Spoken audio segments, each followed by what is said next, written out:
Okay. If at some point I just get completely lost, if one of you all just wants to say, "Oh, we lost power," uh,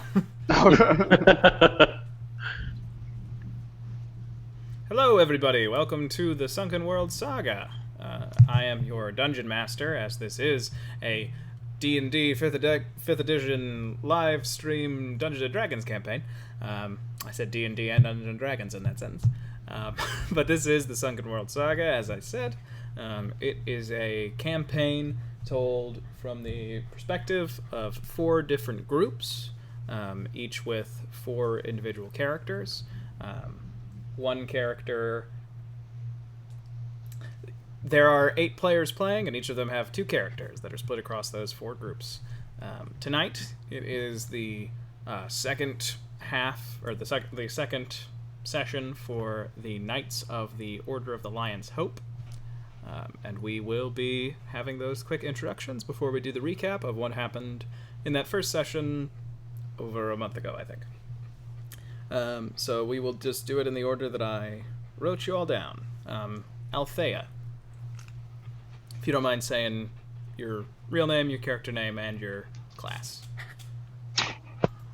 I am Connor Tolles, and I am playing Althea Nilo, the half-elven sorceress. Thank you. Next up, Merihim. Hi, I'm Ian Donovan Highland. I'm playing Merihim, the tiefling divination wizard. Thank you. And next up, Akka.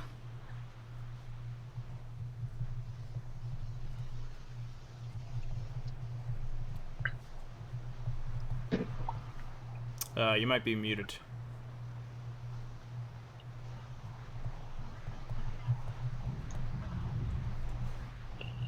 Looks like Akka drowned in that canal. Yeah. Nobody noticed?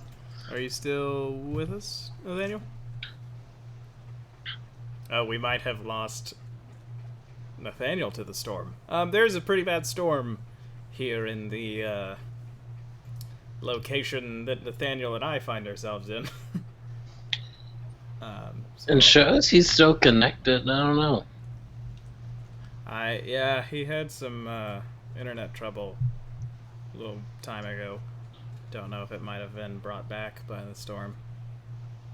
Aaron, is there a way for you to check with him and see what's up?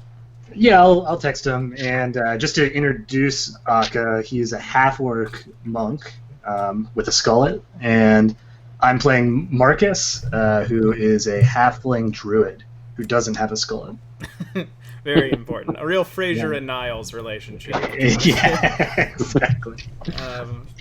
So those are our 4 characters. They are members of the Order of the Lion's Hope, and they have been brought to the city of Javenna, where Caladrius, a once very, very powerful wizard, powerful in the sense that he had a high place in the court of the Emperor of the Hallandor Empire, where his tower resides. They have been brought here, and with orders from a man with some degree of power within the Empire, Julius Sextus, a minister, they have been ordered to go and, unfortunately, kill Caladrius inside of his tower. He is not left in some time. They were told that another unit of the Lion's Hope have already entered the tower of their own accord, of course under orders, but they did not wait to get a briefing. Then the group decided, of the 2 entrances, either trying to go in through the front door and possibly facing some type of monster that they saw from a distance, or going in through the supply entrance, the canals that go all the way through the city. They could simply take a boat and slide under the tower. They picked the latter and had a fight within the canals of the city with a group of mostly brigands by the looks of it, but one individual wearing a strange white mask.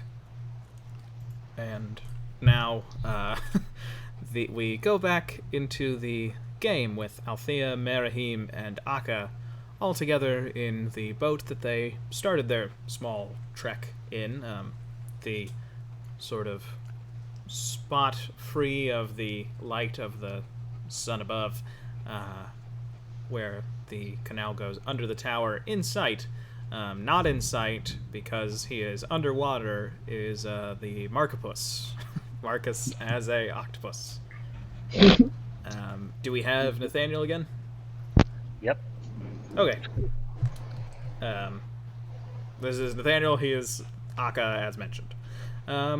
Okay, and we are back in it. Your boat is flowing towards that opening as you sit. The fight just ended. Althea is going to reach into the water and is going to just grab the mask off, the white mask off the guy's face. Okay, yeah, you all have.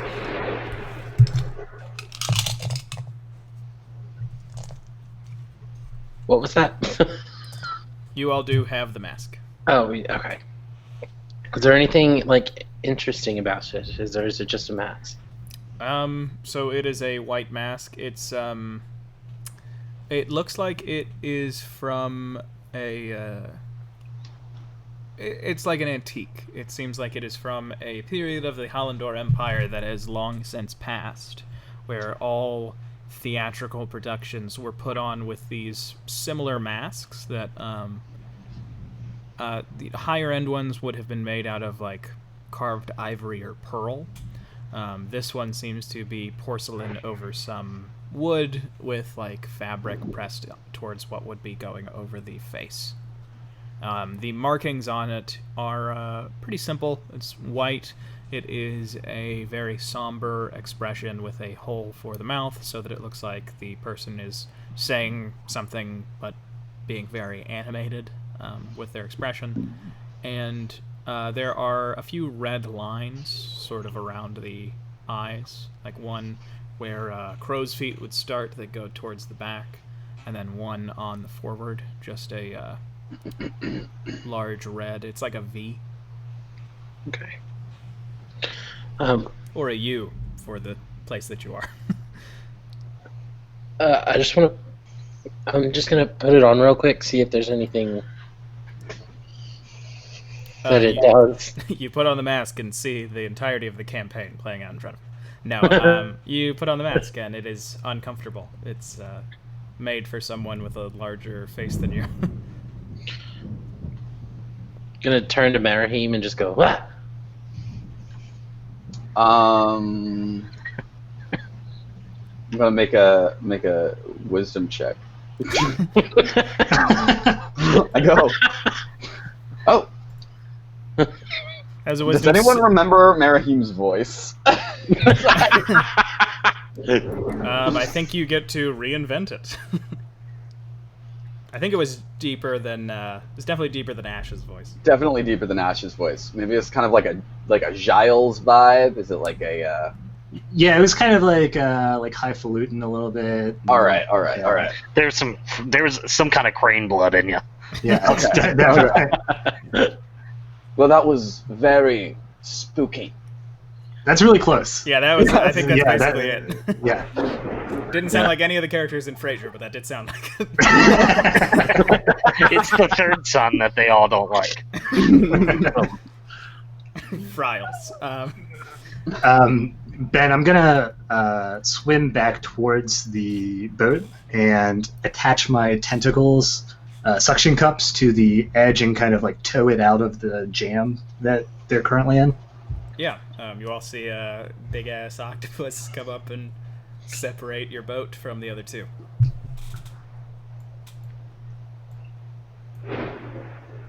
Oh No. I punch it. Oh, this was the white mask fella. He drifts beyond you. Overhead, a horrible storm begins to form. Sounds like we should probably get out of the rain. I agree. Nothing wrong with a little rain. I'm just gonna start swimming with it attached to me towards the tunnel. Sure. Do any of you... Althea is gonna. I'm gonna cast minor illusion of just an umbrella, but it's obviously not doing anything because it's an illusion. It's not blocking the rain, just for show. Sure. Over who? Over yourself? Yeah, it looks like it's just in my hand. Yeah, as you all go, I will say one of you make a nature check. Doesn't matter who. I can do it, or maybe the druid who's... Yeah, but I can't talk. I'll do it. Oh. Okay, I'm going to say we'll go with Marahim. And you know what? Octopus, you are a druid. So Marcus Puss and Marahim both look up. And the storm came on really, really quickly. And beyond that, it seems like the storm is only partially natural. It seems not like a single storm has rolled in over the city of Javenna, but like the city of Javenna has suddenly been caught in several storms starting at once. Which you both recognize with the same amount of clarity. And then you all come towards, you go below the opening, and you actually see that once you're through the opening and there is a lack of the dim light of the setting sun, you see that there are actually a number of torches that light your way ahead, and you can see there is a small, almost dock, but it's like a just wooden singular level above the water level, and then there is oddly a flight of stairs that goes down into the canal. As if before irrigation, this was just a way to walk up towards something. But we're like along the tower or close to it now? Relatively, you are below the tower at this point. Okay. You see this larger flight of stairs that most likely leads into the tower. Marcus, try and pull us into that stairway. Okay. Yeah, and I do so. I use my tentacles to kind of like, how deep is the water? It is a little bit shallower here beneath the tower, but it is still like as an octopus, you have no set shape besides your beak, so you can kind of contort yourself so that you still have your full swim ability. Sure. And you do drag the boat over successfully to that point. And I can hold my breath for up to 1 hour, according to the monster manual. So I'm going to slither out of the, the canal as an octopus. Let me bring you your octopus token. Unfortunately, my move speed is 10 feet around. So I hope we're sneaking. How heavy are you? I'm giant, so I don't know how heavy I am. Let's look up how heavy an octopus is. And then multiply that by like 5. Four, I would say. You take up 4 tiles. I think that's that's a fair estimation. Yeah, I think that's math. Yeah. You can see it looks like. Well, actually, everybody make perception checks.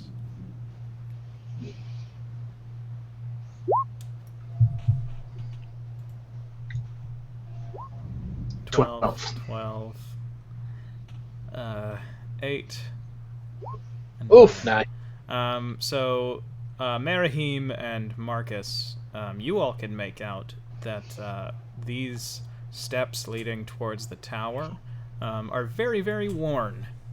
Like, there is a clear, in the way that cathedrals have sort of dips in their stairs, like really, really old churches will have these clear, like, paths made by humans over a stone manufactured path. There are small indentions going up the stairs, almost as if someone takes almost the exact same steps every single day up and down them. This is a wide staircase too. Jesus. Yep. And it looks like it does go up towards the tower. It's wide We enough for should that hurry. octopus. We should probably hurry since it does not look like those clouds are naturally forming. By the way, octopuses are about like, it says 22 to 110 pounds for the giant ones. That's a pretty big range. Yeah, what's the median of that? I mean, I don't know the median, but about halfway, I would say like probably 80, 60 pounds, something like that, and then multiply that by 4. So probably like 300 pounds, I would say. Oh, never mind. Yeah, I think that's fair. Okay. 300-pound octopus. And how much can people carry? Your sorcerer probably cannot carry 300 pounds easily. Marcus, you should have done this the first time we wrestled, and I'm gonna try and grab and pick up the octopus. I pull up 2 of my tentacles and shrug with them, and then I climb onto his back, or I try to. Okay. Oh, he's not like picking you up like I'll carry you. He's like literally like let's grapple. Yeah, I'm hoping that I just collapse, like my weight collapses under me. Yeah, I don't believe that your carrying capacity is 300 pounds. I think He's a strong man. Marion just looks over at these 2, as far as he's concerned, idiots wrestling while there's an evil wizard clearly trying to destroy the city. And I think his phantom, his mage hand, just like slaps his forehead, and he starts walking up the stairs. Althea's just going to shake her head and say, "Ugh, boys are so immature," and just keep walking. You can almost lift the Marcus Octopus. You feel like if Marcus had been laying off of the sweets and he was about 15 pounds lighter as an octopus, you would be able to carry him. Unfortunately, you lift him up, and Marcus's heft does cause your knees to go out, and you are now below a very, very suction-cupped octopus. Okay. Potts and I have had this fantasy together many times. So It's homoerotic tentacle softcore porn. and I think I'll just climb off of him then, and like pat him on the back with one of my tentacles, and then slowly start climbing up the stairs. Yeah, you all... See, you would have won. Yeah, you all, if you match pace with the octopus, you make a very slow trot up those steps. But you do find your way into a hallway that I do not have a map for because it is... it's just a hallway. And it seems to just slightly curve towards the right. It's a very long hallway. Like, it's so long that the curve, like, you can't see around this bend, even though it's a very slight bend. Althea's just gonna be like, "Oh, okay, you smell like fish," and I'm gonna cast Prestidigitation and just clean them up. And I still smell like fish, so that doesn't help the smell at all. Yeah, the larger, fishier scent is still here. Yeah, that's mostly from wrestling with Akka.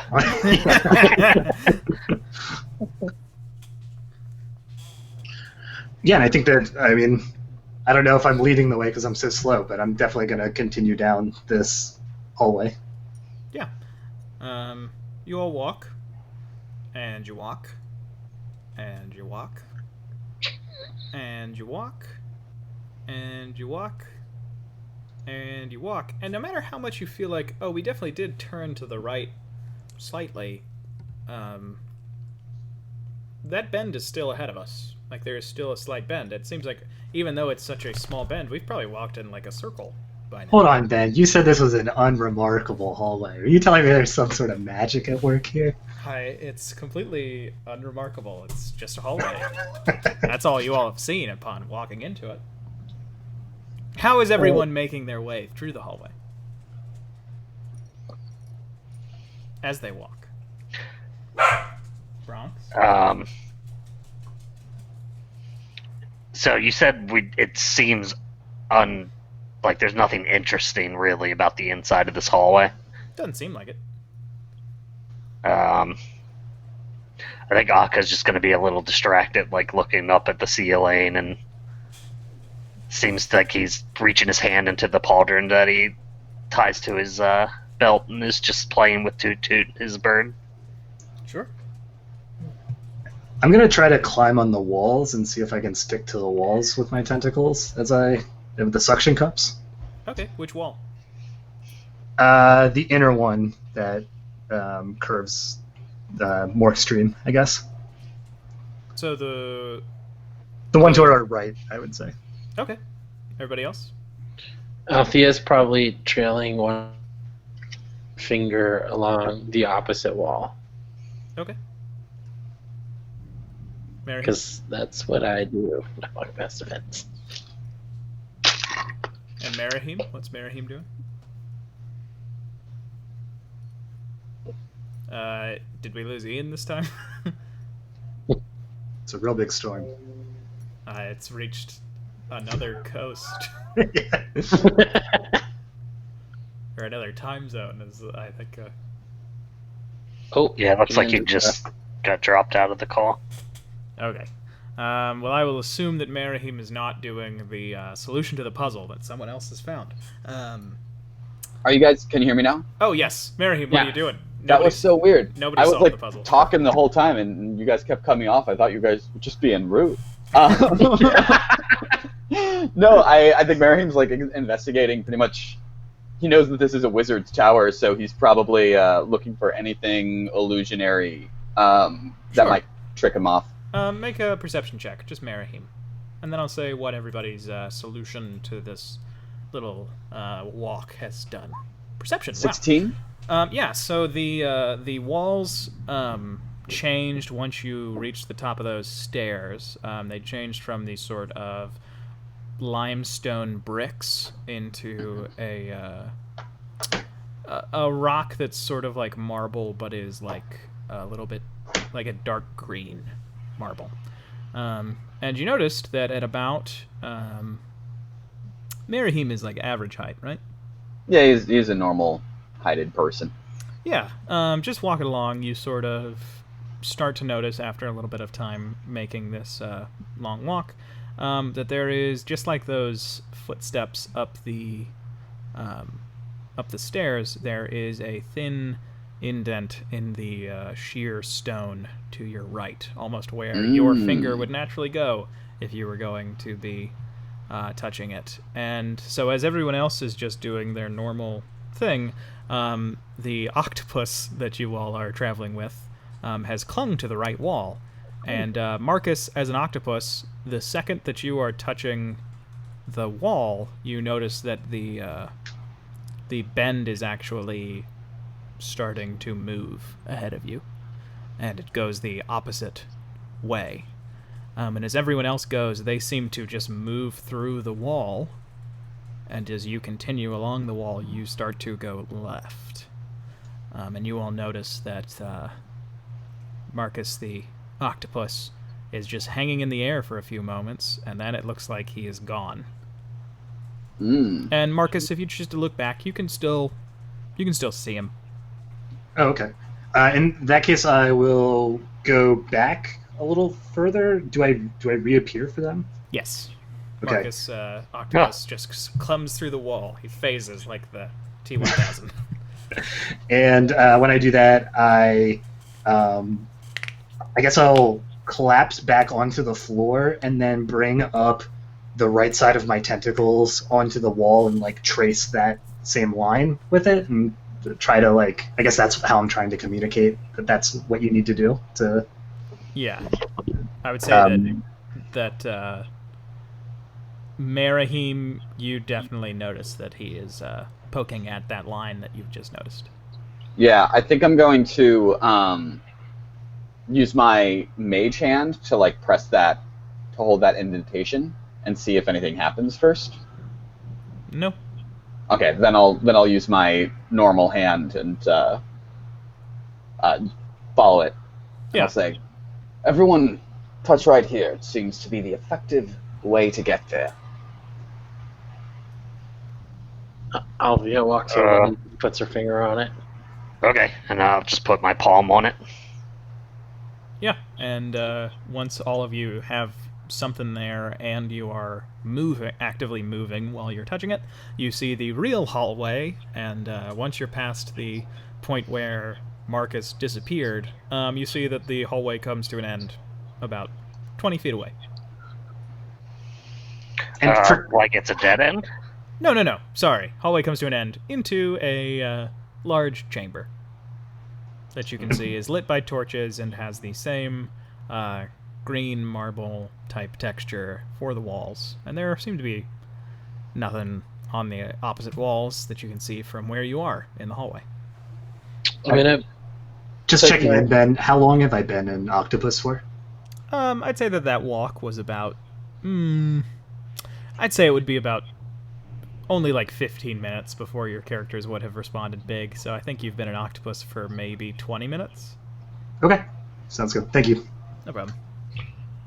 Althea is going to hold out her hand and say, hold on, this room seems weird, and I'm going to cast Minor Illusion in the room to see if anything, like... can I make... that's the wrong spell that I have clicked on. Can I make like a small bunny? Yeah. Make a small little creature in the middle of the room. Well, actually, no. I'm gonna have it start at the door and like hop in. I want to see if anything like attacks it. Yeah. Your small bunny sort of makes its way around, and doesn't seem like anything's happening from your place back in the hallway through this door that is actually just symbolic of an opening. You all are not in the room quite yet. This room is so big, holy crap. Yeah, this room seems larger than the tower would have lent itself to being. But you all are in the hallway. I think I'm just going to keep approaching the room. I think I'm gonna be like, hold up one moment, let's see what's going on in there. I can... you go ahead. I can make myself invisible and try and go into the room maybe, but I don't... It'll be my last big spell of the day. Oof, no, maybe save that.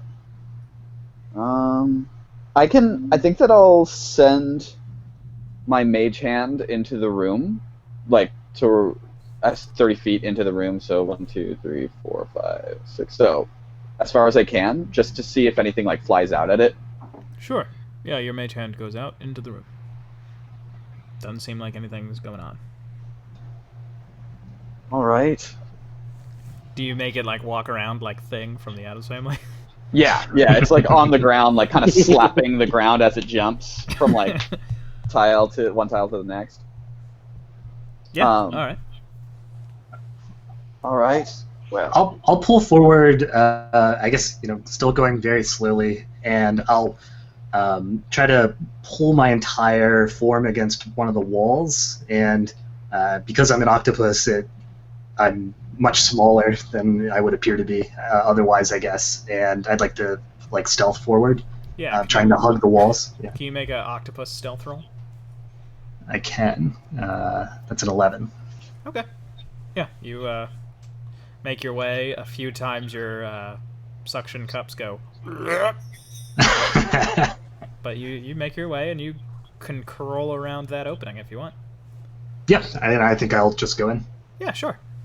When you enter the room, it looks like you are in kind of a mixture of a storage room and what looks like it might be like a jewelry room? Like a room where someone's working on making something with stones, precious stones. You see there is a table next to a small. It's not really a forge. It's like the oven, the bellows of a. Not the bellows. The bellows are what you use to heat the forge, but it is the part of a forge that looks like what we have on the map here. And then there is oddly a large, and it's likely magical. There is what appears to just be a sheet of ice with like large glaciers jutting up from it at different points, and you can see there are numerous crates that just look like supply crates, uniform in design. More interesting is you see that there is a door on the other side of the room, but in front of it there are these large, what look like sort of pillars, almost like salt rocks from the Sahara Desert in our world, but they are made, one of them is ruby, and one of them is emerald, and one of them is sapphire. And they're all about 6 feet tall, and what would this be, 15 feet wide at their widest points. And make a perception check. All right. Woo! Do I see Rayquaza in the Emerald Stone? You do not, unfortunately. Darn. With that 14 and that 19. Not with that 4. Aka, this room. Big 4 persuasion. Oh, that was persuasion too. Were we all supposed to be making one? It's the same. It's the same bonus, so I'll take that 4. Yeah, that's fair. I meant for just Marcus to have it because he was in the room. Okay. Oh, sorry. But so really, with that, with the 14 that you got, Marcus, it's almost as if you can hear something from these pillars of precious gems. Like there's a noise that's sort of emanating from over here. When I'm not like immediately struck down when I enter the room, I guess I'll look back and motion with my tentacles for my companions to much more quickly go through the room than me, and I'll continue, I guess, towards the sound. Yeah, I'm gonna enter the room. Sure. Same. And we all hear that sound too? The rest of you, just because you kind of, I think that your body is naturally like not telling you to be as alert because someone else has entered the room and not been hurt. So I think that when you all get to about where Marcus is now, you all will be able to hear it. So you do hear, and it's almost like a very small cracking noise. Like a... What's going on over here in like the ice floor? When you get close, it is very cold. But it seems like it is just an area meant to basically be like a freezer, from what you can tell. Like the crates are all closed, but it seems like they are being kept cold by the placement that they have. I'm afraid my suction cups will get stuck to the floor if I go in that area. Like Christmas Story with the tongue on the pole. Yeah, exactly. Mechanic question. So I know we said that if you I think our last night's game, we said that some of us had some of our spirit links with us. Yeah. I think I said I had my hummingbird with me. I know that they can be big enough to ride. Is it like my hummingbird is on my shoulder, and then I can like make it be big enough to ride on command? Yes, but it would take some time. Oh, how much time? You would basically have to let her like flutter back through that hallway and go back into open air and become a fully sized bird again. Oh, but what be able to do it like in the room?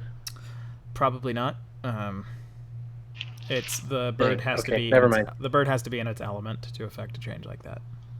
Oh, We okay, didn't okay, okay. discuss that one, so I'm sorry, and I didn't include that in the write up. That's my bad.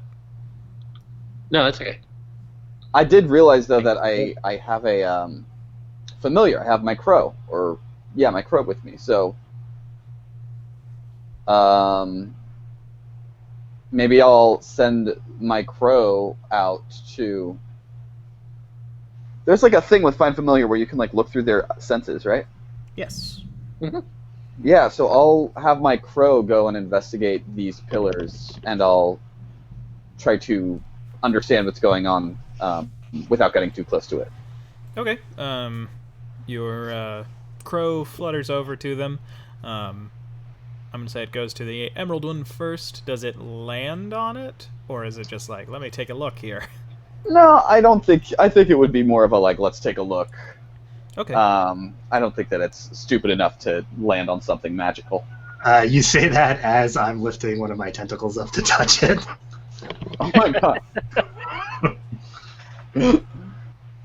Yeah. So when you touch it, Marcus, you actually sense like a little bit of movement. But not really the movement of like something moving in response to you. It just feels like the portion of the rock that you're touching is constantly moving really, really slowly. And how long does your familiar keep its eye on this spot? Merahim. Probably for a while. I think that both Merahim and his familiar are very persistent. Tenacious. Yeah. You can notice that just the edges of the emerald seem to be breaking and then sort of re-solidifying a little bit bigger, almost like bone. Like this thing is in a state of constantly breaking and just gaining like a fraction of a millimeter. So I'm gonna snap back to my senses and be like, I wouldn't touch that if I were you, Marcus. I'm already touching it. Oh no! Are there any tools around this forge? Yeah, there are tongs. There is a large like stone mallet, and then there are a few things that look like they would be used to cut gems, and a few things that look like they might be used to set them into silver. Okay, I'm gonna put on if they have any. Do they have any like gloves or whatever for using the tongs or whatnot? There is a pair of gloves. Yeah. Okay, I'm gonna put on one of the gloves and take the tongs and try and get up a big heap of coals out of the forge. Sure. And then I'm going to walk them over here and dump them on the ice to see how there's ice in the middle of this floor. Sure. And see if it'll melt. Yeah, you drop some onto a portion that is just like at floor level. There's maybe a glacier like over here. That's just like a little small mountain of ice, but you drop it right here, and within seconds, the ice in this square melts away, and you can see that underneath it there is a blue rune written in Elvish. Do you speak Elvish? I don't believe so. Okay, you don't. But I'm right next to him, and I do. Okay. It is. So it's right here. Yeah, it is just the Elvish rune for the word frigid. And not a moment Hey, after. Sorry, go ahead. Hey, Akka, can you read that? No. What is it? So it's an Elvish rune. It means frigid. So this it is magic. Okay. I think so. As the steam rises from the melted ice, you hear almost with the, steam sounds like something sounds like a high-pitched scream, but you feel like you actually hear a high-pitched scream from within the ice at different points. And then you see a fluttering of small icy wings as spritlings, creatures that I don't know if any of you would be familiar with, seem to just peel themselves away from the ice, holding tiny spears. Everybody, please roll initiative. Oh, shit. Oh, I did it. Gosh darn it, boys!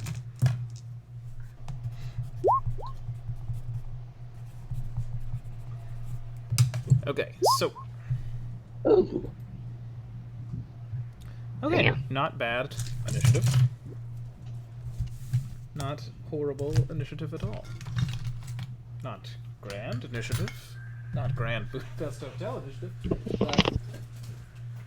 Not the worst initiative that has ever been rolled. So, first up in the order, it is going to be Althea. Okay. I am going to. It's not ready for this, and I feel like ice. Oh man. Is anything close enough to shoot? Going to. Ooh. The spot where. So I'm gonna pull out my crossbow because the only spell that I can do that won't take a spot is an ice spell, and I feel like that's probably not good to use on an icy creature. So,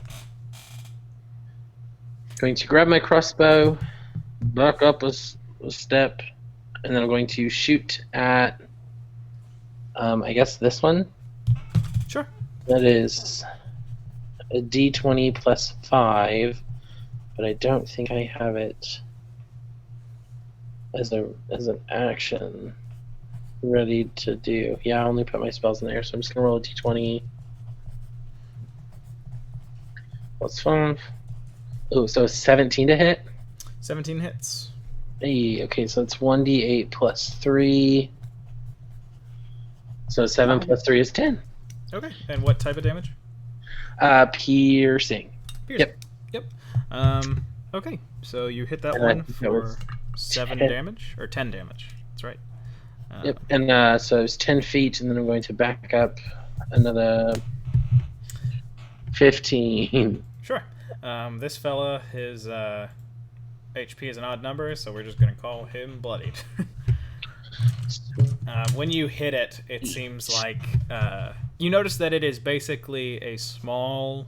It's almost like a icicle that has sprouted arms and legs, and then it has several wings that actually seem like they're just kind of like loose strings with like flapping paper flags off of them. But all of that made of ice. And it howls. It gives a little when your bolt hits it. But next up, it is that one's turn, and Sorry. it is going to fly towards Akka. I'll just check his AC, and it is crazy high because it's a monk. So let me see if this little fella can hit him with his spear. That's cocked. Would have hit him, but I'm an honest man. That one still hits him with a 22. So Akka takes 3 points of damage Oh no! from that ice spear. Boy, oh boy, that was real rough, wasn't it? Next up in the order, it is the Markopus. Okay, and mine, I didn't roll on the octopus page, so it's one less than what it is on there. So it's 16. Okay. I don't know if that impacts anything. But Nope, 16, you still got it. okay, I'm really slow as an octopus. And if I take the dash action, I can only get to here. So I think I'm just going to turn back into Marcus, unfortunately. Okay. And so I think that's a bonus action to drop, I think. I believe so. Yeah. Okay. Yeah, you can use your using a bonus action on your turn. Okay, great. So yeah, I'll turn back into Marcus, and then I will dash. Grab your token. Yep. Pulling out my shield. I guess it's my action, and my. I imagine I still have my staff in my hand. Yeah. And I will just walk this way. So that's my turn. Okay. Next up, it is this little spriteling back in the ice. It gives what sounds like almost a laugh, but the laugh sounds like a Burl Ives snowflake sound effect. And it flies away from the ice, looking straight at Althea. Next up, Merihim, it's your go. Yeah, so I think Marahim just turns around. He doesn't recognize them at all. You know, he's never seen or heard of anything like this. Sure. Um, Oh, wait, you were asking that. Not, yes, I was asking. My bad. I need you to make a nature check. Nature. So these are creatures that typically stay in Yorn or Dal Ryoth in the north, but they are essentially creatures who exist as these weird half, like, wild animal brain, and then almost like a mortal race brain. Where they don't really have a structure from what you've read, but there is a sort of vague understanding that they're a team. Like they operate similar towards like packs of hyenas is what they can best be compared. So they're to. hunters, basically. They are hunters who use pack tactics, but are not averse to running away. At first I thought you said they're basically teens.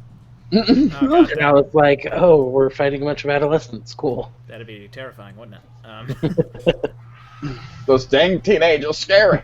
I think knowing that, Marahim would probably. Does he know if they're like? What would a 15 on that nature check like? Let him know if they're weak to fire or if they're scared of anything generally. I would say that it would let him know that they're pretty weak to fire. All right, so I think that he's going to shout out to everyone, or probably to Marcus specifically. Marcus, do you have any flames? They're quite adverse. And then he's going to cast, probably just Toll the Dead on the one attacking Akka, which has a 60-foot range, so I am within range. Sure. And that is a wisdom saving throw from you. Okay. So. DC 15, it succeeds. Ooh. All right, so he points at it and he says, "Ring," and it doesn't do anything. So that's going to be his turn. He's just going to move a little bit farther back too, maybe. Okay. Next up, Akka, it's your go. Getting stabbed by this thing all of a sudden, he's like, "What the fuck?" And he's going to just get another quick little fighting stance and just throw a short little jab at its head face thing. Sure. Alright, so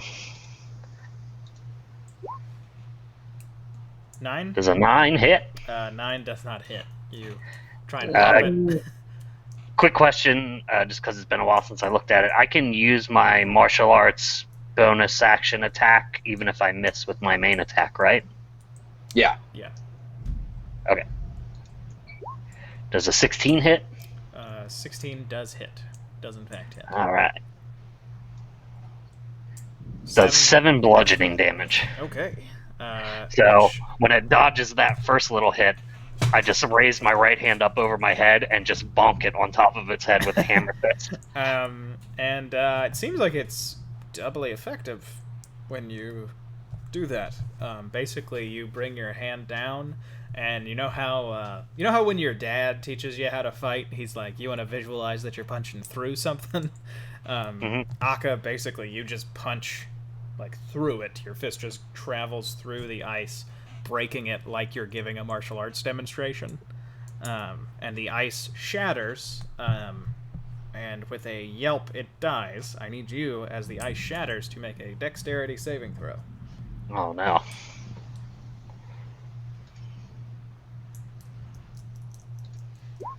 Six. Okay. Ooh. Wow, 6 as a monk? I'm a strength monk, baby. Oh, man. You take 3 points of slashing damage from the ice shattering and running up your forearm, almost like shrapnel. Are you fucking kidding me? That's him saying that out loud, not me. 3 damage. But this fellow is gone. And I will move 40 feet, is what I have. I'll move, to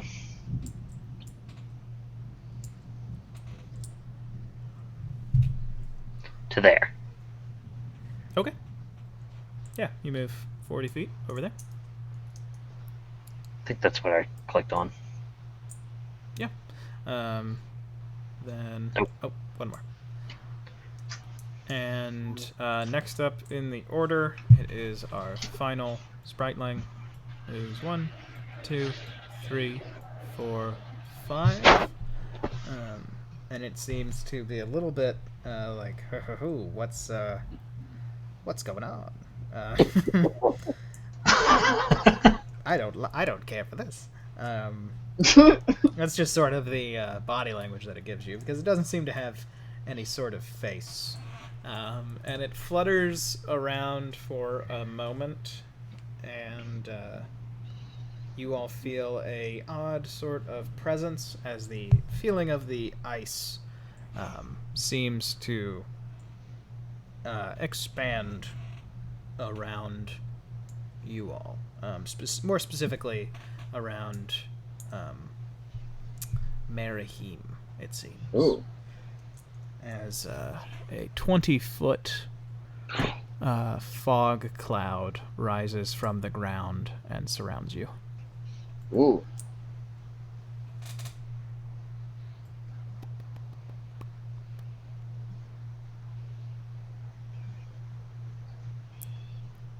Then how you do that?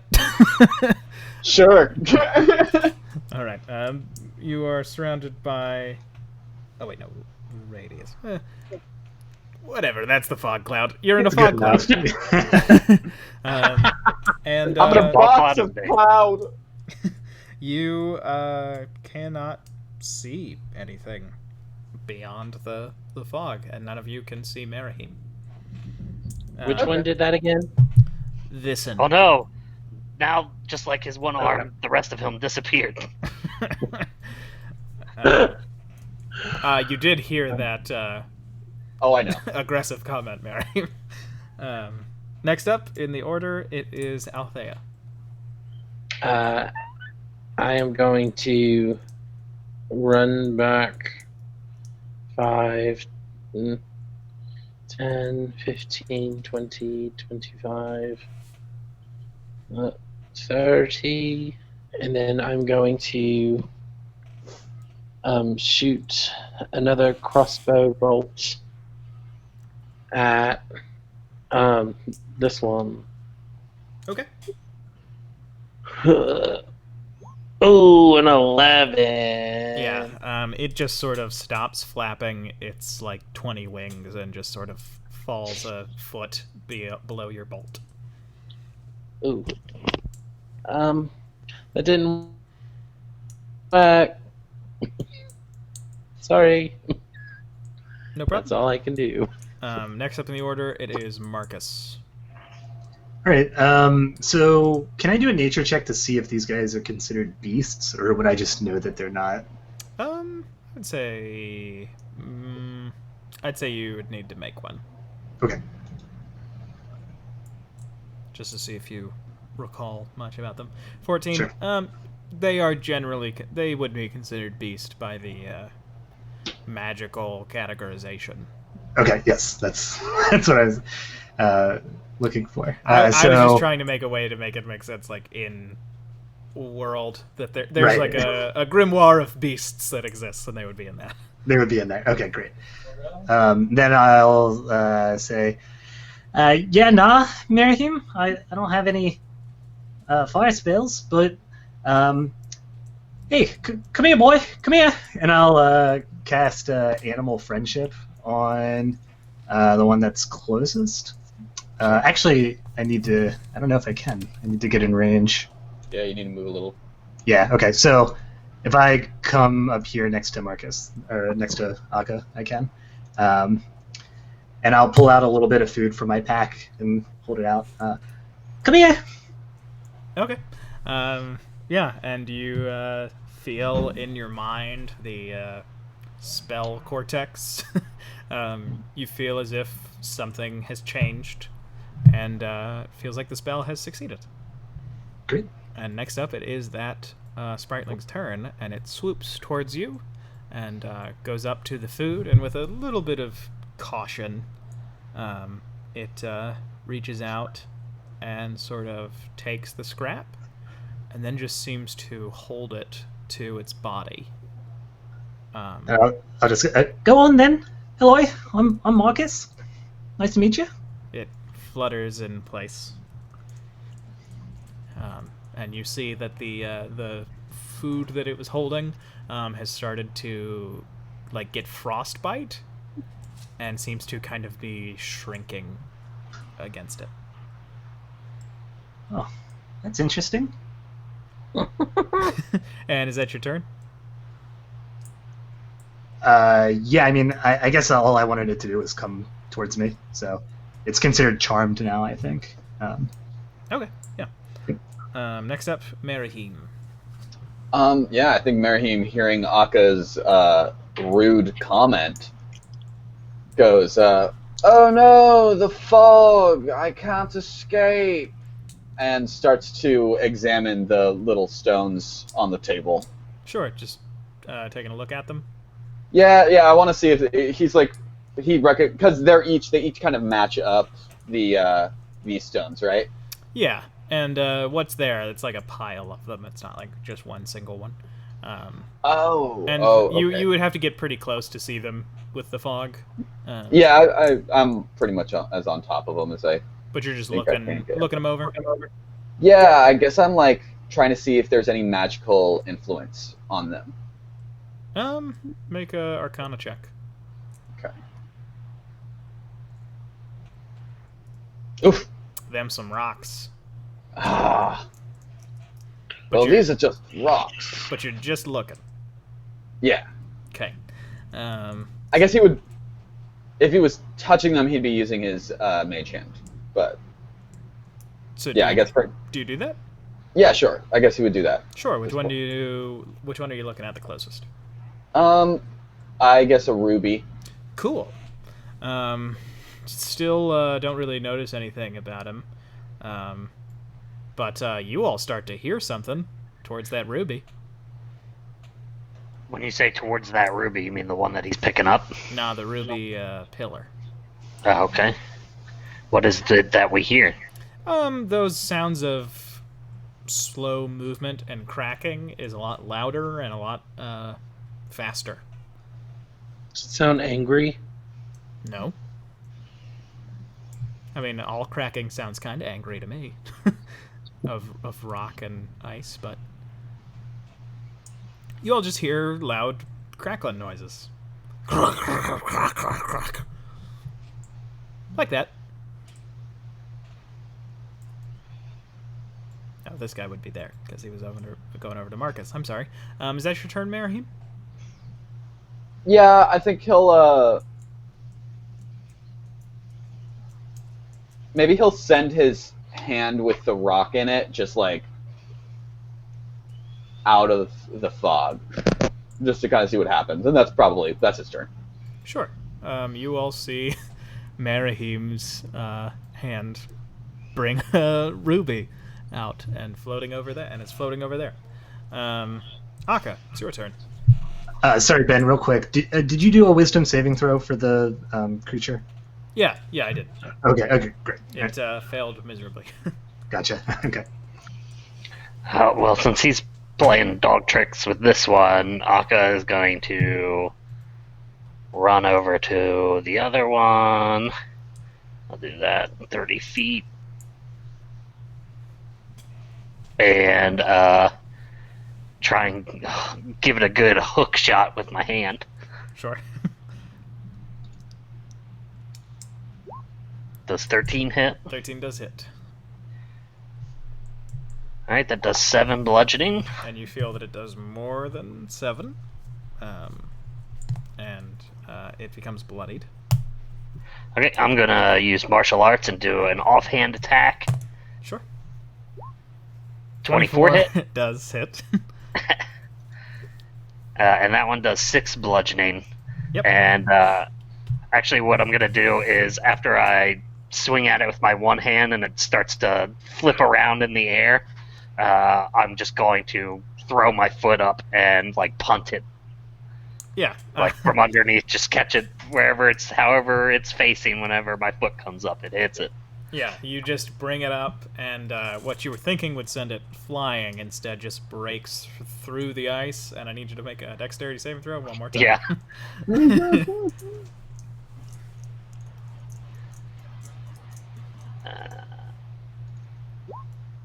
12 this time. Okay, that is a success. So you only take 1 slashing damage.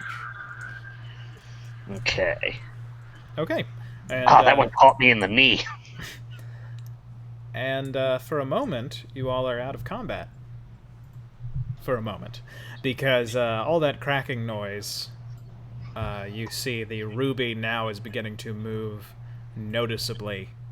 And all of a sudden it has long arms that stretch down to the floor. And it cracks away from the pillar, and you see that there is now only a small, almost like a small boulder of ruby that is attached to the floor. And as this large elemental warrior sort of peels itself off of the floor and starts to crawl with its forearms over towards Marcus. And I will roll initiative for the Gem Guardian. Ooh. All right. We are going to start over. Go back to the top of the initiative, and that means Althea. It's your go. I'm gonna scream, Merahim, whatever you're doing, put it down. No, throw it in the ice. And how far am I?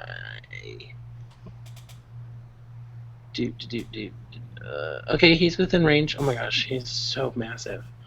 Let's say, well, this thing doesn't look like ice, so I'm going to I'm going to have to move a little closer. But only like 10. I'll go 15 feet closer. I'm going to cast a Ray of Frost. Okay. Which is, oh, please. Oh, it's only a 13 to hit, I think.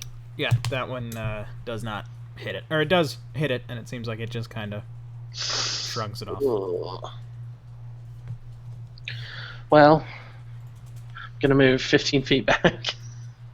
Okay. Hopefully it can't move 70 feet and around. Yeah. I put the red there just to symbolize that it was ruby, because I didn't want to make 3 separate tokens for one drawing. But yeah, it seems like it just shrugged that off. So then, question: is there still like rubies on the ground where that thing came from, or is it like that whole big? It seems like it is just a small, like, basketball-sized hunk of ruby that is attached to the ground that you can see, that is still behind it. Okay. But there's still, like, gem there. Yeah, there is still Ruby Okay. attached to the ground where it was. Okay. And That is my turn. next up, it is the Gem Guardian. It's going to come over to Marcus. And Uh-oh. it is going to raise one of those forearms, those arms up. They're larger at the forearms than they are where the bicep would be, so that's why I'm keep calling them forearms. It raises it up and sort of turns the fist, and it is going to slam down on you. And as its fist comes down, you see there is a little bit of fire dancing around its forearms. Ooh. That's a 12 to hit. No, I pull up the shield I just put on and my staff with the other hand and block it. Yep, you bring it down, and it just sort of, you feel it sort of buckle. Then that forearm sort of slides off of your shield and back onto the ground, and it brings up the other arm and is going to bring it down in a slam. Oh no. That one is a 26 to hit. That definitely hits. Okay. And you take 9 bludgeoning damage and 3 fire damage. Total of 12 damage. Okay. And that is the Gem Guardian's turn.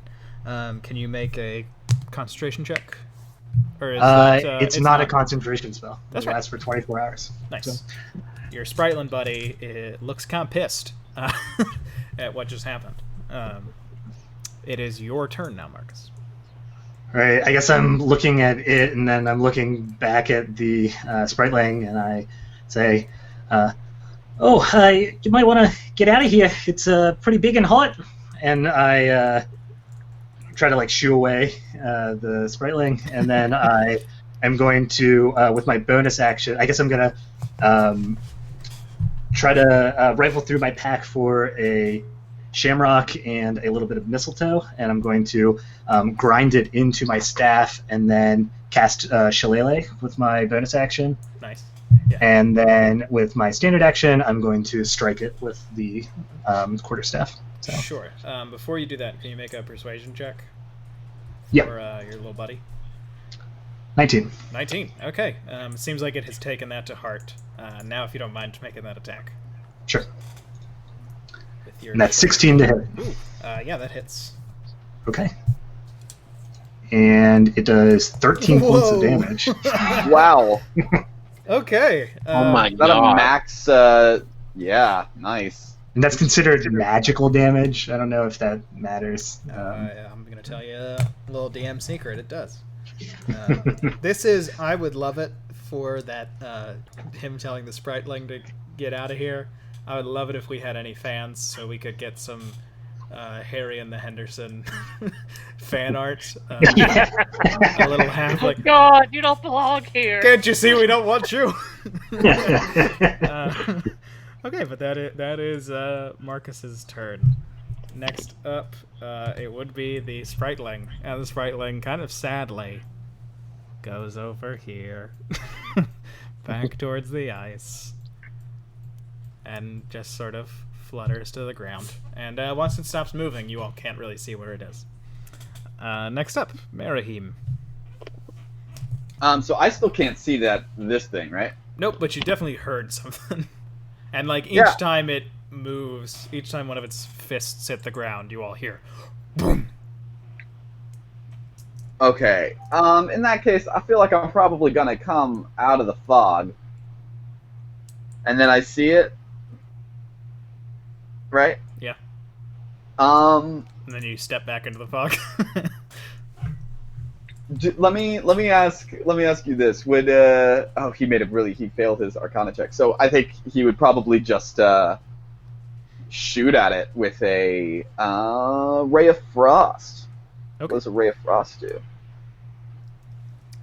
14. Unfortunately, 14 does not hit. Wait, is it actually to hit? Oh, it is a ranged spell attack. Okay, then cool. Well, he shoots at it, and then he steps back into the fog. Yeah. It just flies out at it.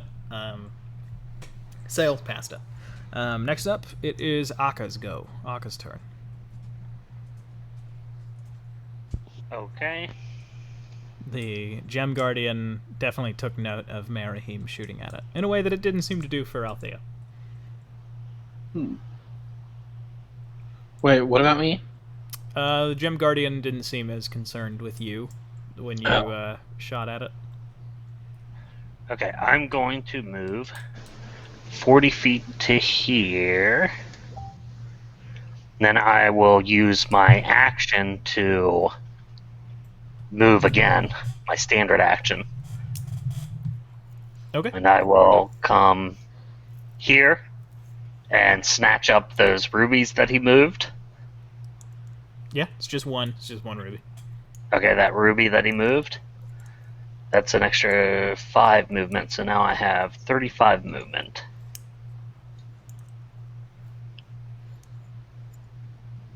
Alright, I'll move to there. Okay. Still holding the... And with my bonus action, can I toss the ruby into the ice? Sure. Alright, I do that. Yeah, you So he toss just it. runs up and he's like, oh, maybe it'll freeze. You pick it up and you toss it. And you see that spriteling that had just stopped moving jumps up, flies up, and catches it. And clings to it, hugs it to its chest. Again. And, okay. Althea, it's your turn. I'm gonna step forward a couple feet again and shoot off another ray of frost. Okay. 16 to hit. 16 hits. Alright, that is 1d6 cold. So 3 cold damage. Seems like it And- does a little bit more than 3 damage. And its speed is reduced by 10 feet.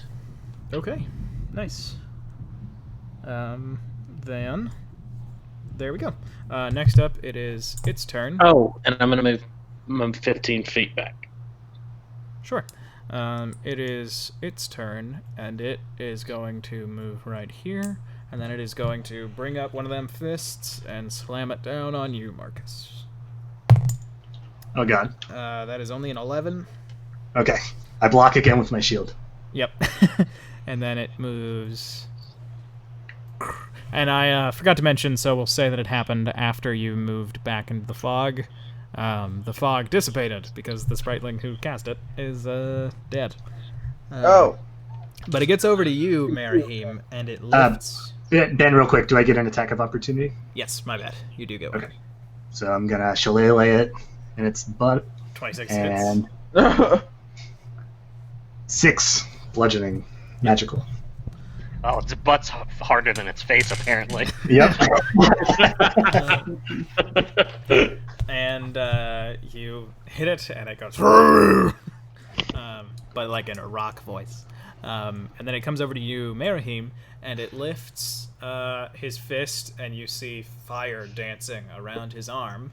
And then it seems like all of a sudden the thing's whole body shudders in pain. And Akka, you still looking at the ice, you see that the ruby that the little spriteling is holding has begun to ice over.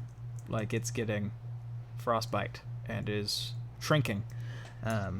And without any fire, the Gem Guardian brings its hand down at you. Let me roll here. That is going to be a 14 to hit. Oh, I'm gonna cast shield. Okay. So it so brings its fist down, and what does shield look like when Merihim casts it?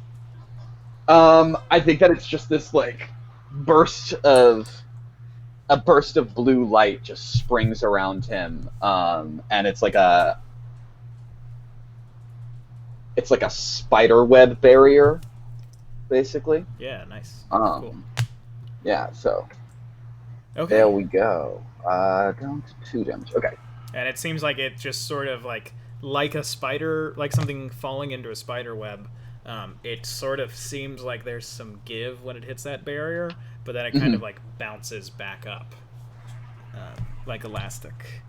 And that is its turn. I'm going to be right back. You all have some banter. I'll be less than a minute. Our shields come up very differently. Yeah, I just made that up on the spot. And, I like it. Wait, yours was really cool, Althea. It was like a lion's head, right? Yeah. That's awesome. Yeah, that actually also makes a lot more sense for the Lion's Hope, too, doesn't it? Oh, well. Well, I don't know. I mean, like, Althea was, like, raised in it. Yeah. So she, like, learned it there, and maybe you learned it someplace else. So. True. Maybe I learned it from, like, some drow or something. Yeah, nice.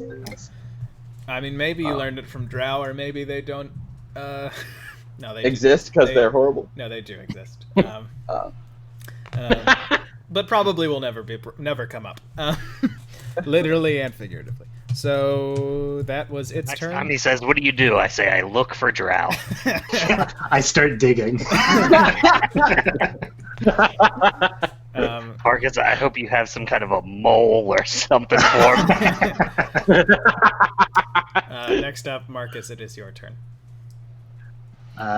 Okay, when the spriteling catches it, am I like? I guess do I notice that there's some connection to the ice and this, or? I think that's your decision. If Marcus would. Okay. I think I'm pretty focused on the thing that's beating me up, so maybe I haven't noticed. So I'm gonna run behind it, and I'm going to shillelagh it again. I'm trying to get that butt. Yeah. So. I'm trying to get that, but 18 to hit. Does hit. Yeah. Nice. I'm getting that butt. Yeah, you are. You hit it for 11 magical bludgeoning damage, and you can definitely tell that this fell is bloodied. So that red has become real now. That little red All right, dot. I'll call out. Oi, I think it's a little weak on this butt. Maybe you could aim for that, like I did. He shouts out to almost no one in particular. Merahim, your turn's next. After Marcus shouts out, maybe you want to aim for its butt. Okay. I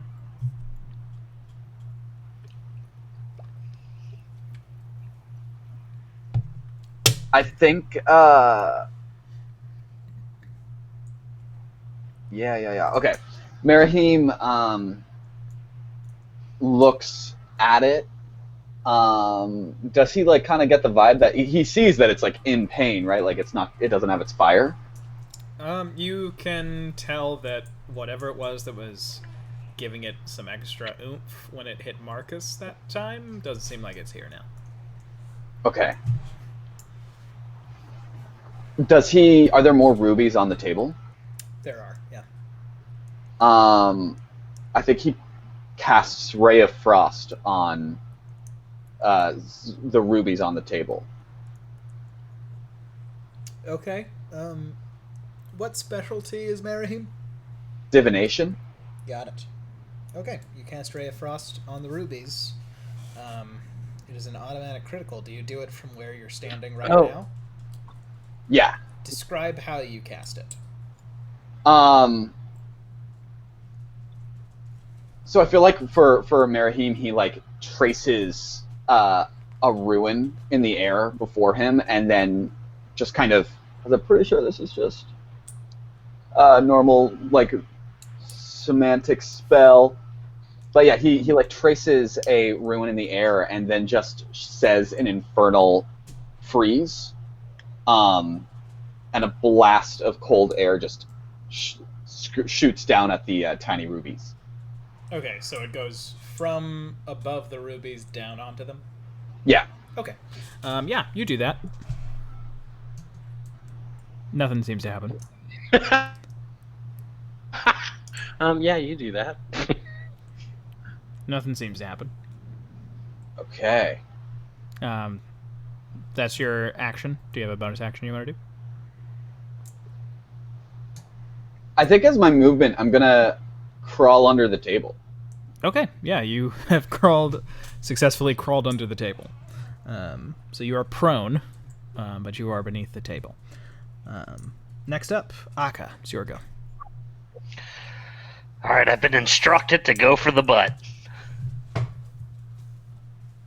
So Akka's gonna run 25 feet up here and make a melee attack, barehanded.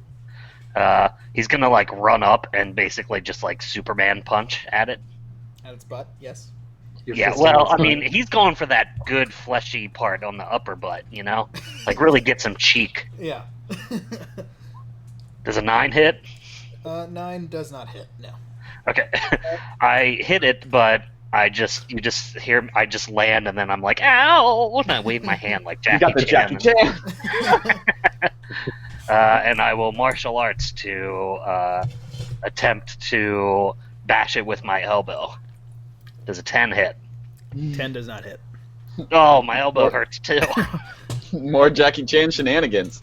You feel like you would have gotten it solid if your body didn't pull back from the hit because you accidentally went in with your elbow funny bone first.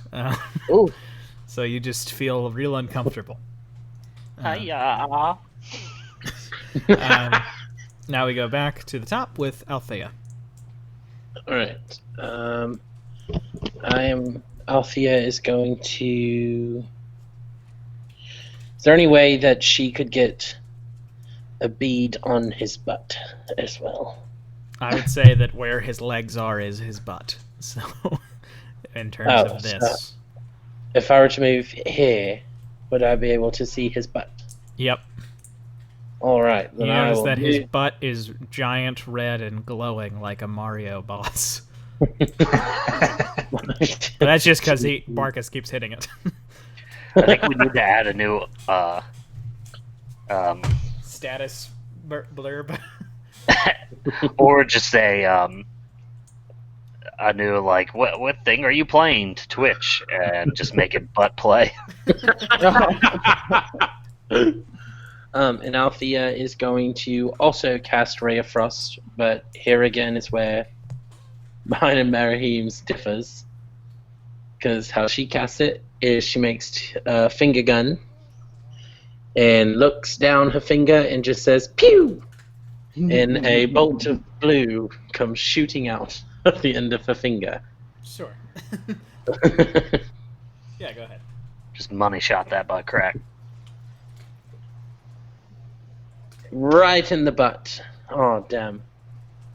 12, 12. Unfortunately does not hit. Not in the butt. Okay. And next up, it is the Gem Guardian's turn. And it turns and looks like he is going to bring up both of his fists to bring them down on you all, Marcus and Akka. But as it brings its fists up, you notice a faint blue glow inside of his arms. And then it seems like his arms begin to crack, and some of the ruby falls away, and you see there is this streak of blue, almost as if some sort of frost took effect all of a sudden. Then he does bring those fists down on the two of you, so that is 2 attacks right at once. The one on Marcus is a 24. Yep. Oh. The one on Marcus is only a 12. Or on Akka is only a 12. That misses. Okay. That will be 6 damage. 6 bludgeoning damage to you, Marcus. Okay. Oh, it's a good thing we brought the halfling caster to tank for us. And then it is Marcus's turn. Okay, and I am bloodied.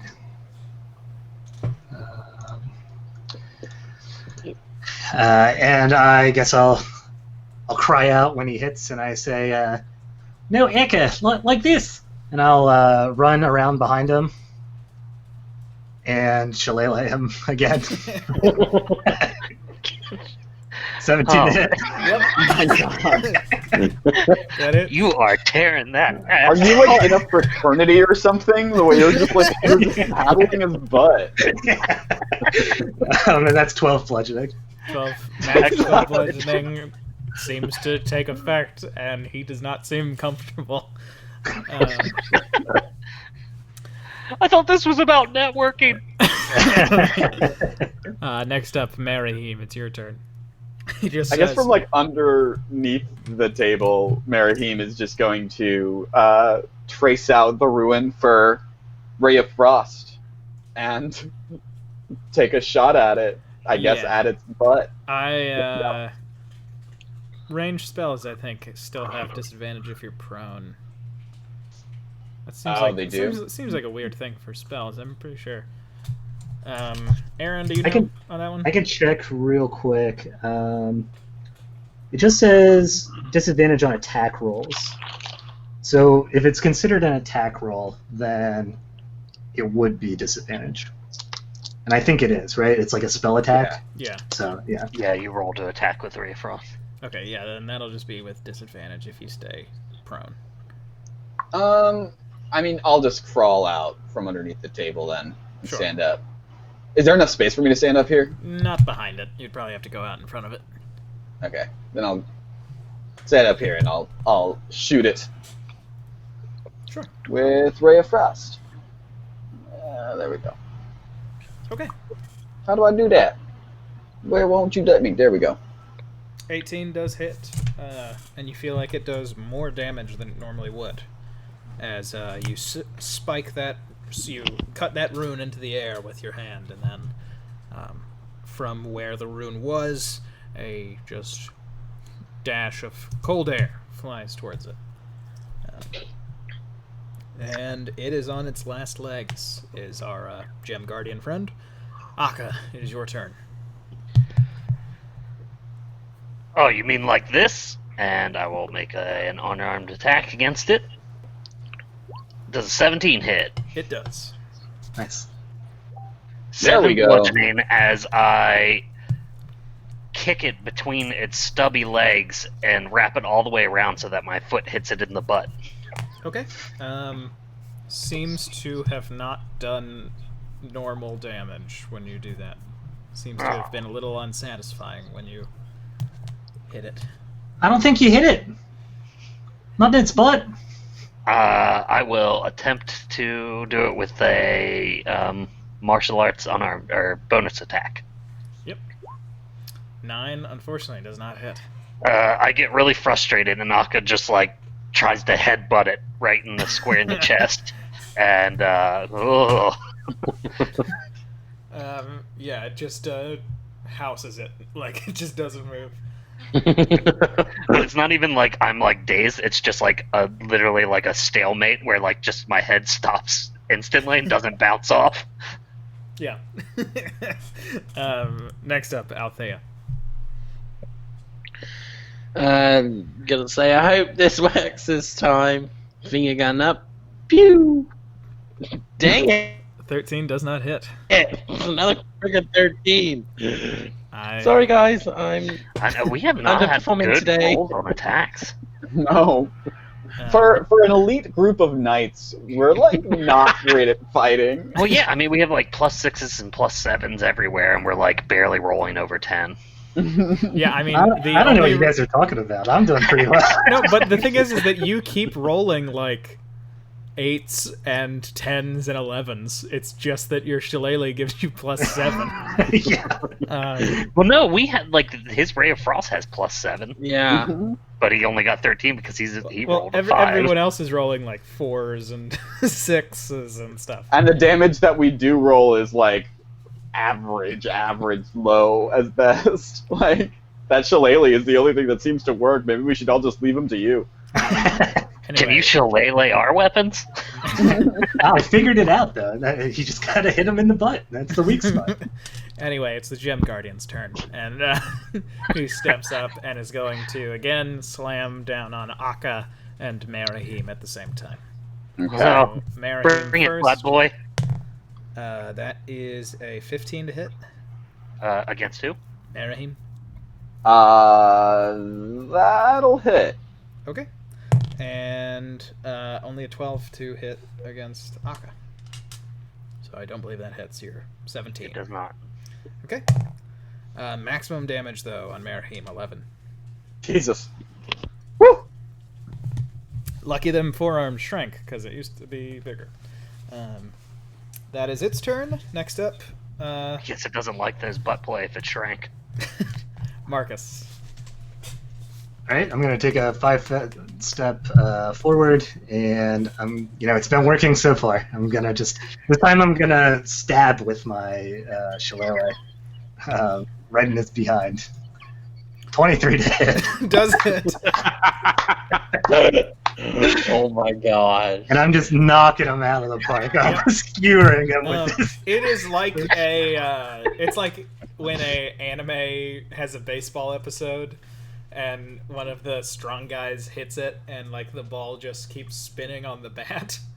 Yeah. It's just like for a second you and it are just locked in a battle of friction. And then I'm it seems locked like in a battle of friction with his butt, for sure. And then it seems like you tear through it, and the ruby just shatters around it. And I need Marcus, Marahim, and Akka to make dexterity saving throws. Oh my god. I'm gonna use my portent to give myself an automatic 16 Sure. plus what's my dex save? Plus 3, so 19 for me. Okay. So Marcus and Akka, you all fail and take 15 damage.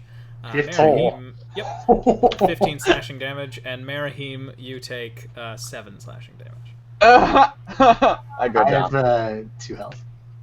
Okay, Marahim is down. I'm unconscious. You're unconscious. Oh, wow. That was exactly the number to knock me out. I'm, super bloodied. Okay. Althea is going to run forwards and pour her. She's a health potion in Marahim's mouth. Okay. And as Marahim regains conscious, do you mind rolling 2d4 plus 2? Connor? Yes. 2d4. Why am I you do that? so bad at healing? Yeah, the person who enacts the healing Oh, never mind. does it. So it's 7. 7. So Marahim pops back up with 7 HP. Woohoo! Big 7, big 7. When I saw your rolls, Whoops, I didn't I was mean like, you're 2 and you're 1. I said, man, why is it every time I try to heal somebody, I roll a 1? Okay, and you all take a moment to catch your breath.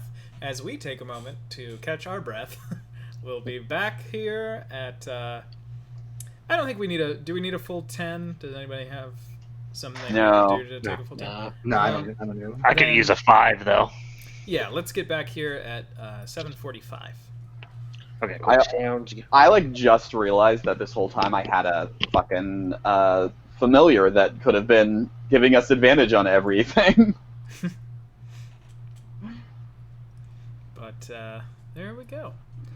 So, hey everybody, welcome to the show. We've been playing for an hour and a half. How fun's that?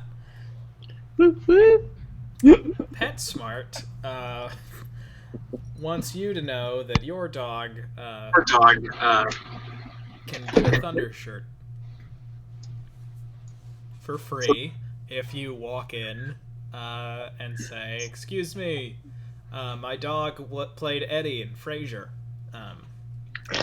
Because it is company policy to respect the cast of Frasier, but also to never hire anyone who has seen an episode of Frasier. So all they know is there was a dog on Frasier, but they can't conceptualize the fact that the dog who played him, Moose, has likely passed away, considering he was born before 1993. Moose, little fun Frasier trivia, received the most fan mail out of any of the cast of Frasier.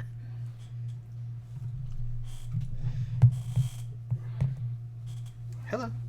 I have a dog with me who would like to get in my lap. That's why I brought up the Thunder shirts. You can come up here, Ozzy. I know you don't want to go out. I know that can't be it. Can it? It's thundering. Do you want to go outside? Okay.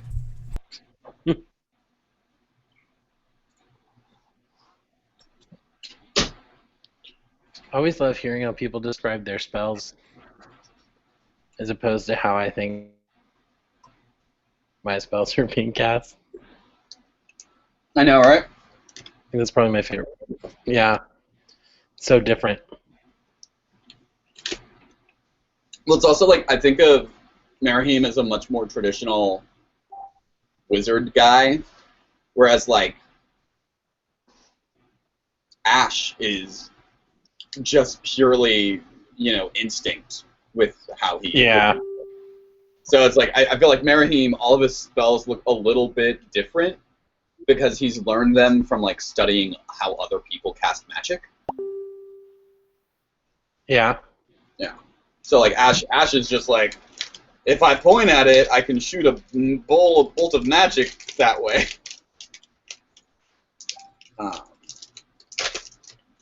Yeah. How did Althea learn that she was a sorcerer again? Uh-oh. I don't know. I don't even think I thought about that. I was. Let's say it's a secret. Yeah, it's a secret. I think it's because this is since these are the ones that were randomly generated. Yeah, I know. I was like, okay, yeah, she's a sorcerer. That's all I need to know. And I was like, oh, yep, that's right. There's a thing that happens to them. Yep. What kind of sorcerer is she again? She's a storm sorcerer. Mm. But I haven't done any of her stormy things yet. What's the big thing that storm sorcerers do, like mechanically?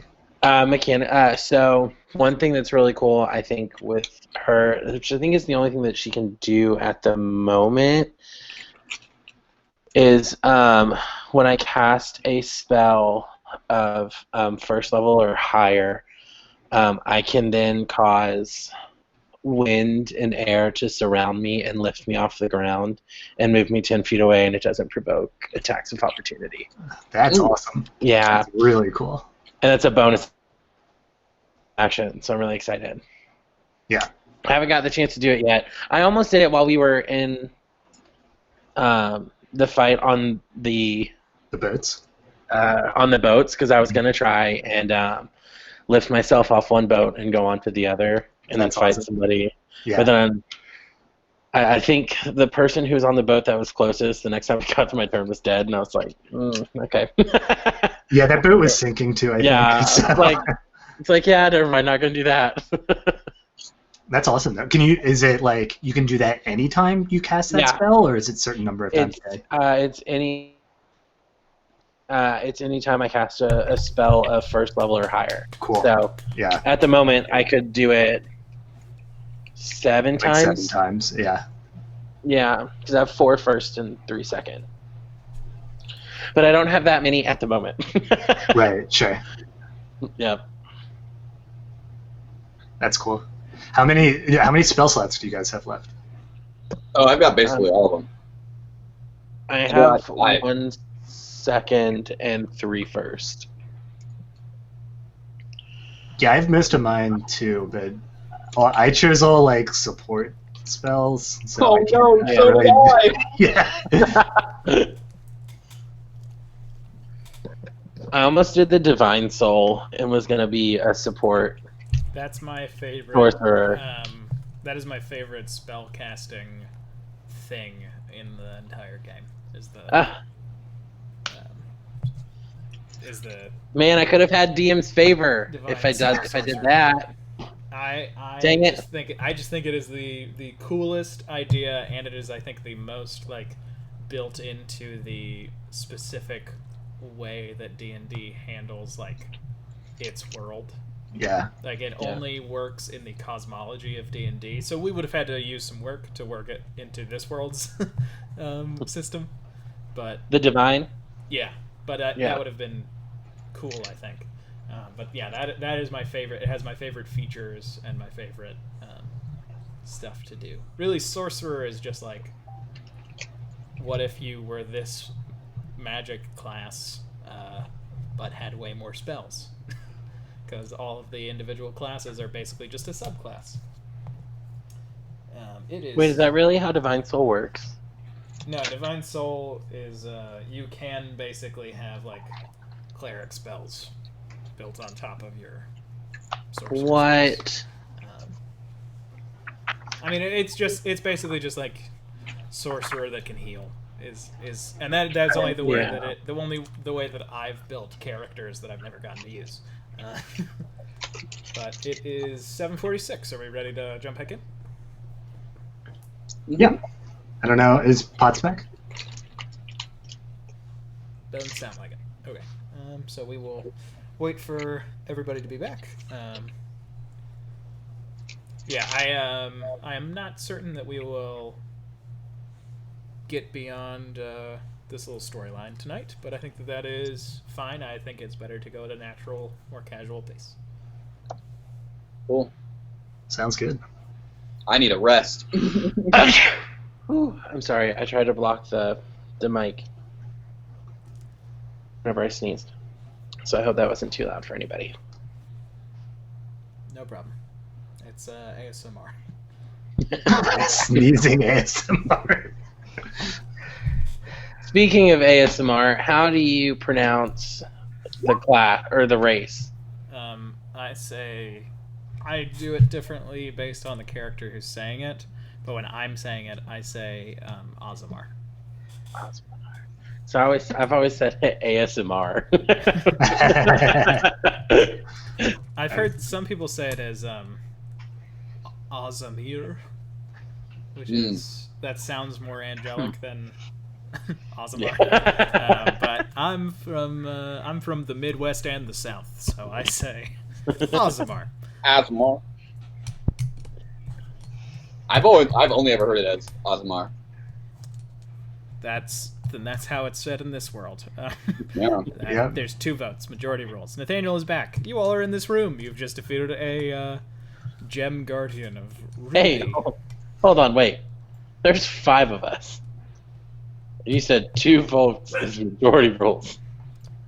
Okay, well, I'm not a mathematician, you all are in the room. There's no there's not 5 people in this room. There's 4 people. No, that's wrong. Whoa. There's my spriteling too. Oh, yep.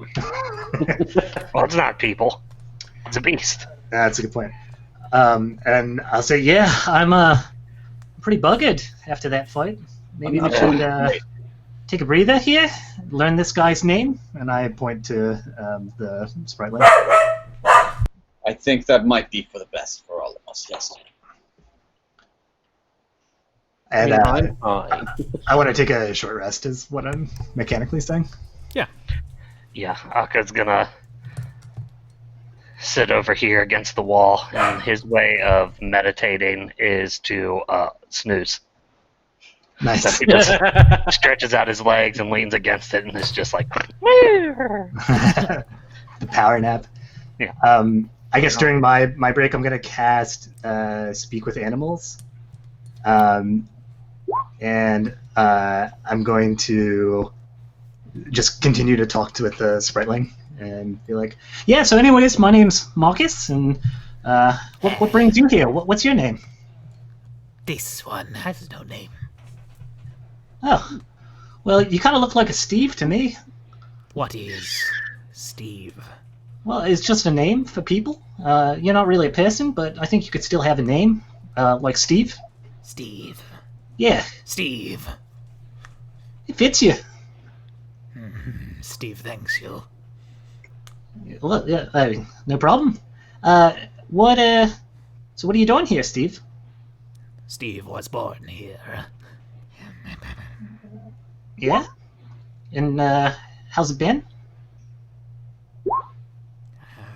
It is fine. Invisible man feeds spritlings. Invisible? What's he? What's that mean? What's he doing here? Brings food, puts in boxes, feeds spritlings, keep us calm, keep us fit. Yeah, well, what do you eat? Anything. Meats, plants, fishes. Well, all right. Do you need it to be cold like this? Can you go out into the world? We must be called when we rest. Oh, when you rest, yeah. Huh. Well, you're more than welcome to come with us, but I don't think it'll be really chilly there, where we're going. Not as chilly as this, at least. You feed Steve, if Steve goes. Yeah, I'll feed you anything you like, but it just won't be cold like this. I mean, I guess that they have spells that might be able to keep you cold. Make a persuasion check with advantage. Okay. 12. Steve does not crave to go. Yeah. Steve remains here to be fed by invisible human. Yeah, no, that's fine. We might end up killing them, though, so if that happens, I guess we'll swing by and let you know, so you're not waiting for food that's not going to come. Thank you, Steve. Thank you. Yeah. Well, nice to meet you, Steve. If I'm ever in the neighborhood again, I guess I'll swing by, see how you are. Steve will say, It seems like he's confused by what you're positing to him. Probably doesn't have the best grasp of time. Sure. Steve will let swing by, little human. Yeah, sweet ass. All right. Well, I'm gonna go here with my friends. You can have the rest of this ration here if you want to eat. Looks like you already ate that gem. That's great. All right. Althea's going to yell over to Marcus. Hey, Marcus, could you ask it about these here on the table? The gems. Hey, Steve. Yeah, there are these gems over here. What's their deal?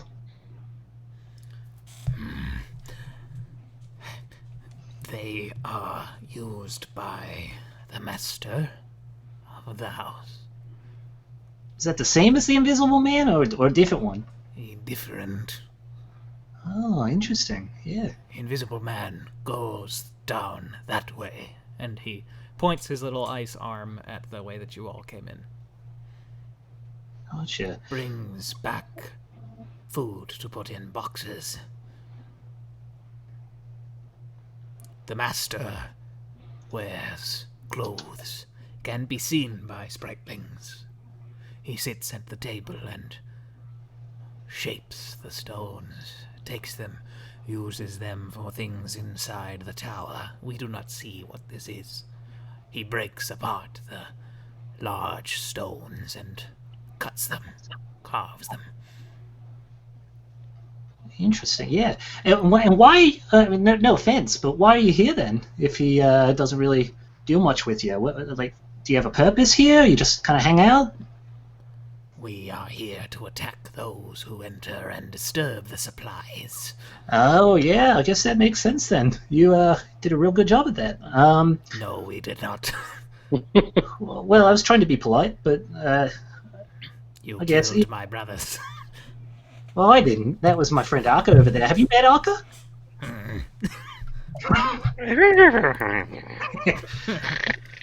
Hey, I'll think he's saying that there's this guy that comes and he looks at those gems and does some stuff with them, but he doesn't really know much about what goes on. Ask him how he doesn't trigger, these big monster things. Oh yeah, that's a good idea too. Hey Steve, there's that big monster thing that came out and tried to kill us that we killed by hitting it in its bum. Why doesn't it attack you when you're here, or the master? It does not notice us if we do not touch the gems. Yeah, that makes sense. Is the master of the gem things. He is immune. If they awaken, they follow him like dogs, like creatures at his heels. Oh, interesting. Yeah. So there are more of those things in the emerald over there, in the sapphire. Yes, they slumber unless they are disturbed. Gotcha, yeah. Hey, Althea, he's saying that if we disturb the gems over there on that table, then more of those big guys will come out. We'll have to hit them in their bums, too. Okay. What about all these little rubies on the ground?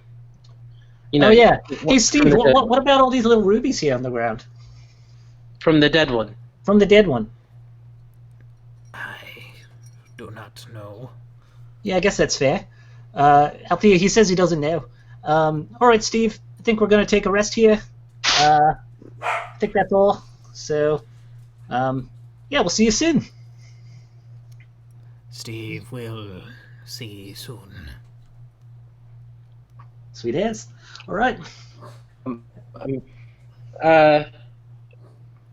Maybe you guys should step in the hallway real quick. In the hallway? Yeah. All right, but don't touch those gems. Steve was saying that more of those big guys will come out and. Oh yes, don't worry. I'm not touching the blue or the green. All right. Yeah, I think Mariheim has been kind of quiet. He's been a little frustrated at himself for not casting mage armor, which he does now. While I'm going out into the hallway, I am going to cast Cure Wounds at a 2nd level on myself. Okay. That's another 16 points of healing. Okay, yeah, you get that back. Um. Akka just stay and sleep, or somebody wake him? Hey, Akka? You alright over there? Taking a rest? Yeah. Yeah, Althea wants some privacy in here, I think. She wants to steal these gems or something. So we're gonna go sit out here in the hallway while she does that. Okay. And he just kind of, the eyes almost completely shut and just stumbles out into the doorway.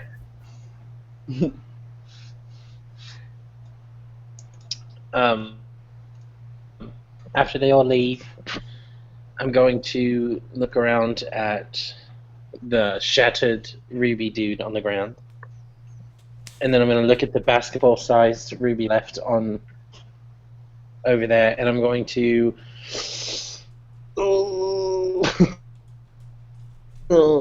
pick up one of the pieces on the ground, but still keeping an eye on the piece that's still, one of the shards on the ground is what I'm picking up, and keeping my eye on the big ruby basketball chunk.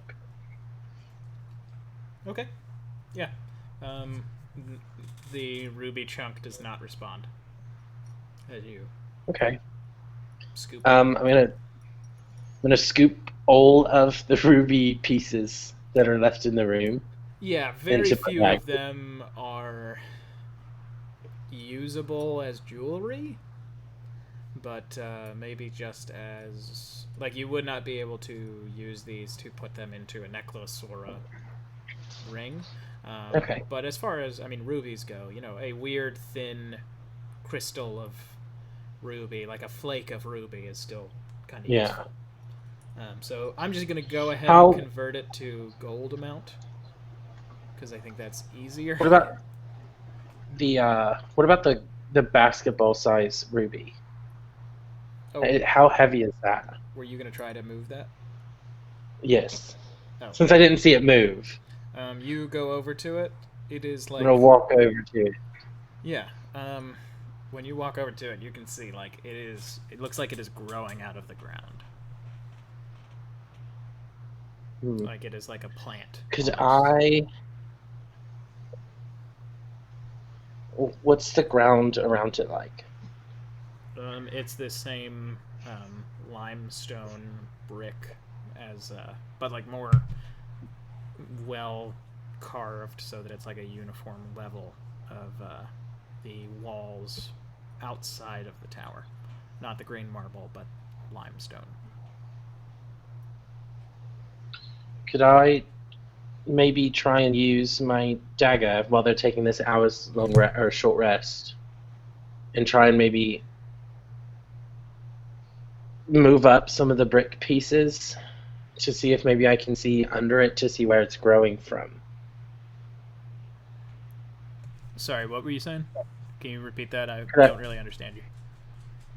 Can I use my dagger? Because you said they're like brick pieces, like they're bricks on the ground. But they're bricks that are like kept together by plaster.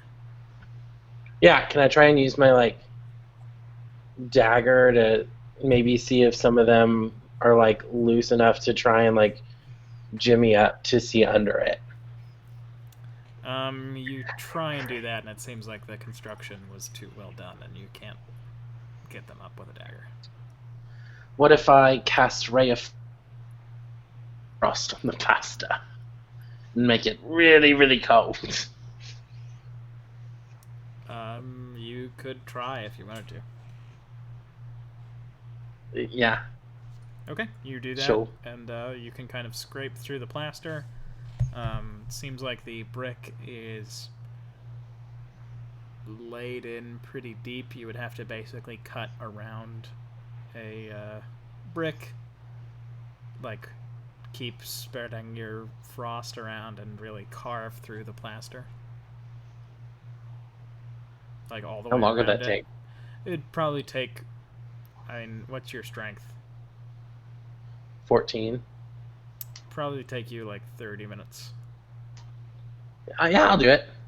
Okay, you do that. I'm not taking a short rest. I'm looking. My health isn't gone. You really. can lift a singular brick. Doesn't really look like the basketball-sized ruby chunk is going to be brought up. I'll say that you did a brick that was right next to it, so you can see that the ruby seems to go a lot deeper into the ground. Okay, that's what I was asking. I didn't know if it was like... It's not like on top. It is like a... Okay. It's almost like it is a tree trunk that starts maybe a few more feet than you can see under the ground.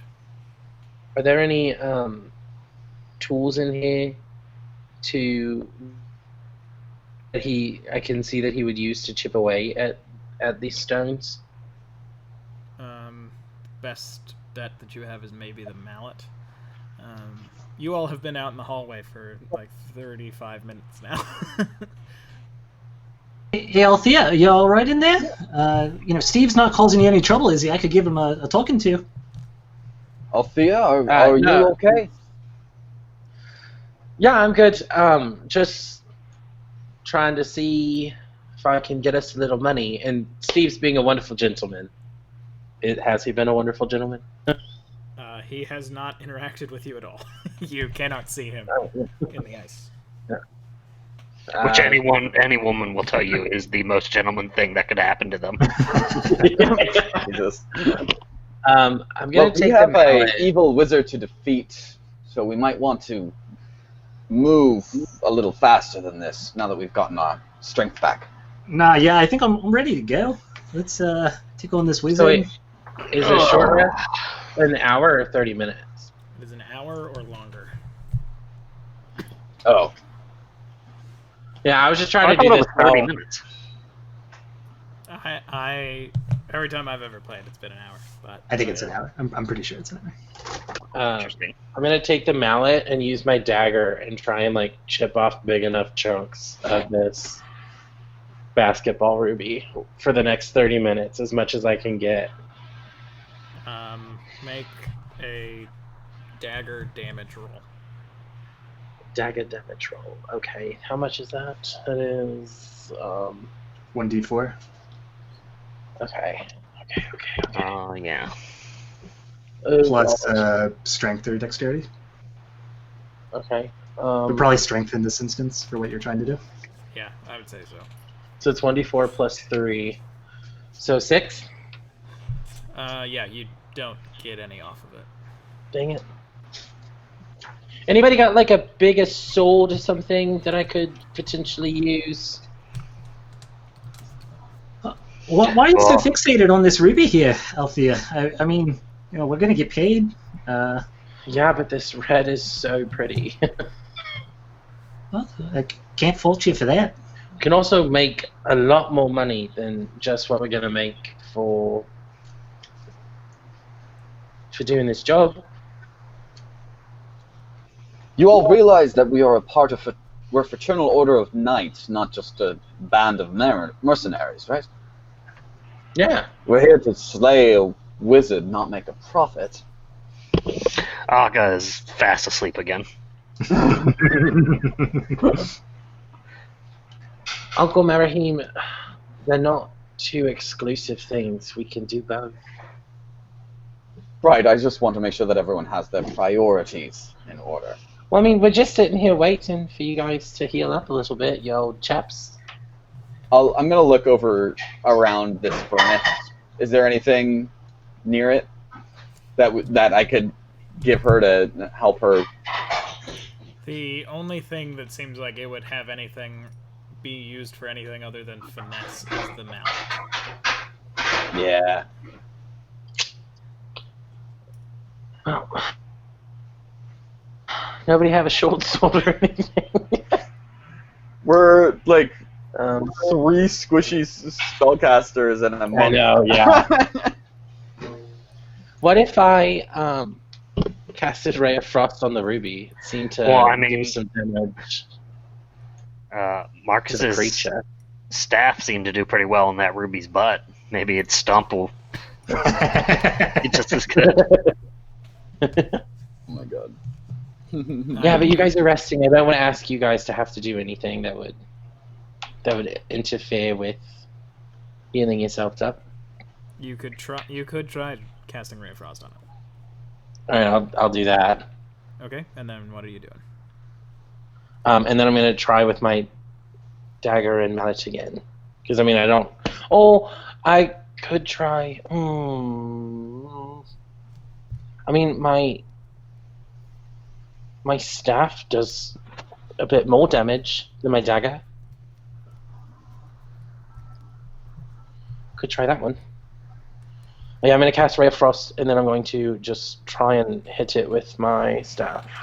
Okay, go ahead. So that's, Roll my staff's damage. Yeah. It's 1d6. Yeah, 1d6 plus 2. Oh, two-handed, so 1d8. 5 plus 2, so 7. Okay. You hit. But it's the cold. hard, cold mound of ruby, and your staff bounces back and almost hits you in the face. Oh. Well, then I'll try doing the hammer, and what if I just smacked it with the mallet? Can I investigate the ruby? Sure. I You want want to to. look for any imperfections, any places that it might be structurally weakest. Sure. Oh, sorry, the first one. I didn't mean to 17. double click. So you go up to it, and you can see that the ruby, unlike before, the ruby doesn't seem to be growing, except for in one spot. The ruby that is there in the ground naturally, you do not see a single imperfection. But then one catches your eye. There is a small portion where it seems like there's almost like a bit of it that is kind of hanging off of it. Mm. And upon getting up close and looking at it, you can see that it is basically a tiny guardian, like the one that you just fought moments ago. But it is the size of, to use a D&D example, it's like the size of a D4 right now. Oh. And it is just clinging to the side. And it is not moving, and it is not growing at all. And it is covered in frost. I'm gonna can I take it off the ruby? You can. Yeah, I'm gonna pluck the little thing off the ruby.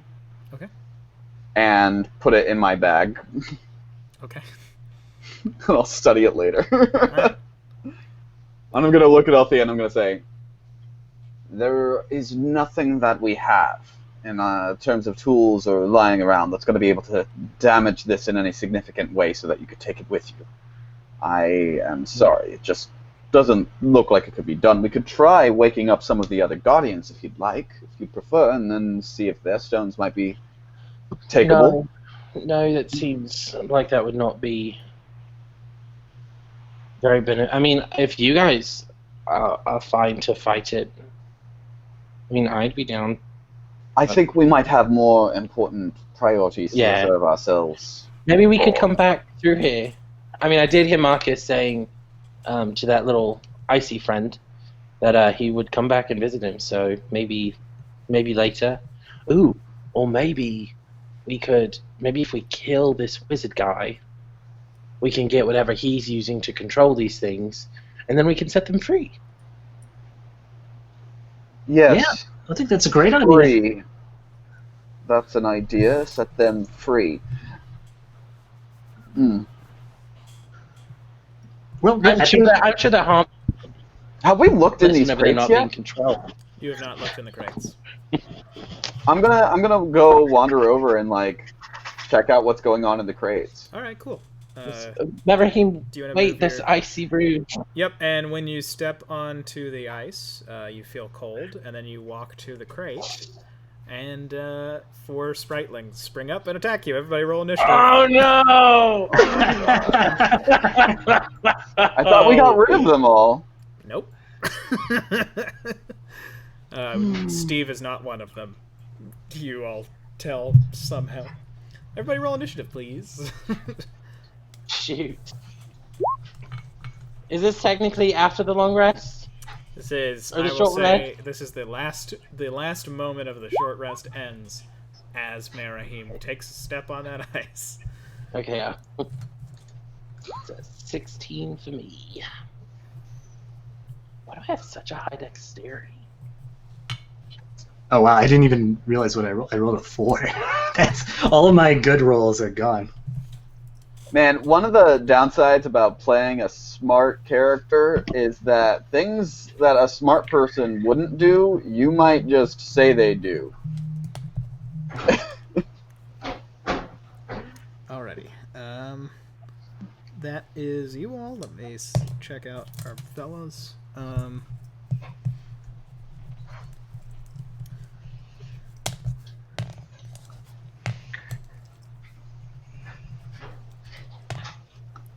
Okay, first up in the order, it is Althea.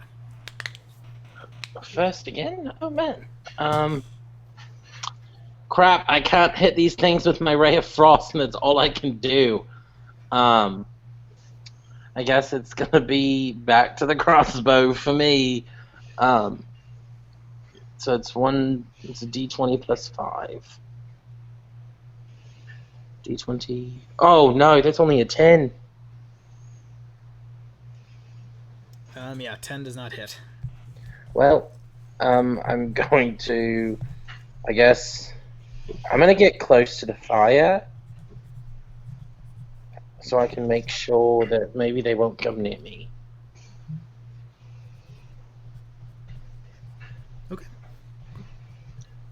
And that's all I can do. I don't have any bonus actions. Yeah, no problem. Next up, this spriteling. Oh, wait, never mind. Yeah, never mind.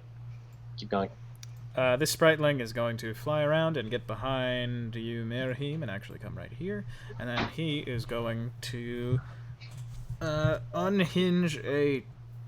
Not really unhinge. He just sort of seems to crack off a piece of ice from the top portion of its body. And I need you to make a dexterity saving throw as just a bunch of, like, frost escapes its mouth in a large cone that goes all around you. Okay. 19. Yeah.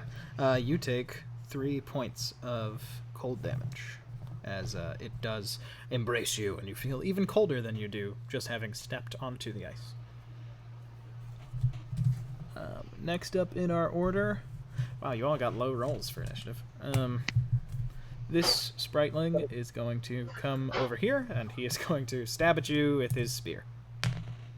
That is a 15 to hit. That's a miss. Okay. He just sort of brings it down, and you see the spear is actually made of ice, and it shatters upon impact with your mage armor. Next up... Sorry, Ben, what did you say Steve was doing? Steve is not present. You just feel feel it in your bones that Steve is not one of these spritelings that are involved. But he's not there anymore? He's there. You can't see him. I can't see him. Okay, gotcha. Yeah, when these things aren't moving, you all can't really make They it. go back into the... Okay, gotcha. Next up, it is Marahim. It is your turn. I think I'll just cast Misty Step to just not be around them anymore. Yeah. So silvery mist envelops you, and where do you pop up? Where's 30 feet away? Oh my god, my computer right now. 1, 2, 3, 4, 5, 6. I'm just gonna get off the ice. And then I'm just gonna walk 30 feet more away towards the fire. So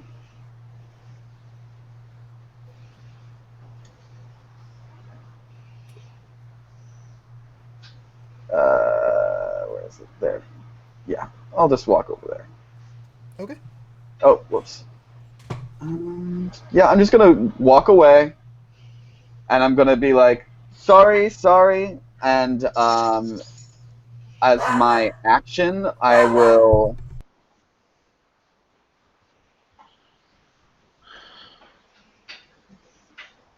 cast. I'm trying to see what I can do here to like not start another fight.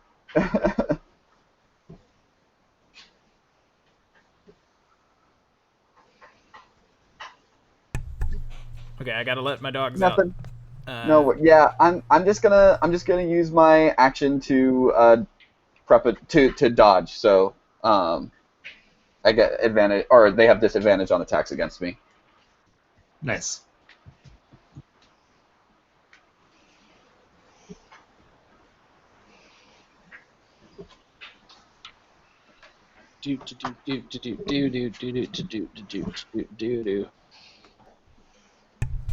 Okay, Marahim prep to dodge. Next up, it is Akka. It is your turn. Aka's just waking up, and he's like, how are you all oh, son of a bitch. When he sees that all these things are out, and then he will move.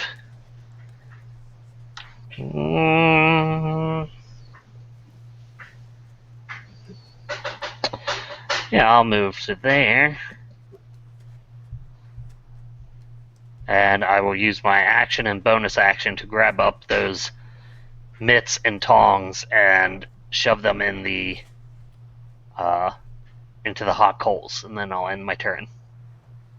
Okay. Yeah. There you go. Next up, it is Marcus. It is your turn. All right, I'm going to cast Speak with Animals again, and I'm going to rush into the room and say, hey, Steve, it's Marcus from before. Remember when we met a little bit ago, about an hour ago? And, I just noticed your friend's here being a little rude. Thought you might be able to talk with them, calm them down, let them know we have food for them, that sort of thing. Steve, you there? Can you hear me? All right, make a persuasion check with advantage. All right.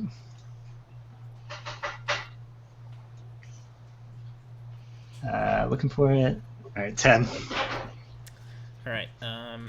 You see a new spriteling flutter up right here, and it flies over to these guys, and the two who have not been involved so far, they fly to another portion of the ice and seem to disappear. And Steve goes back to hanging out right there, and he disappears.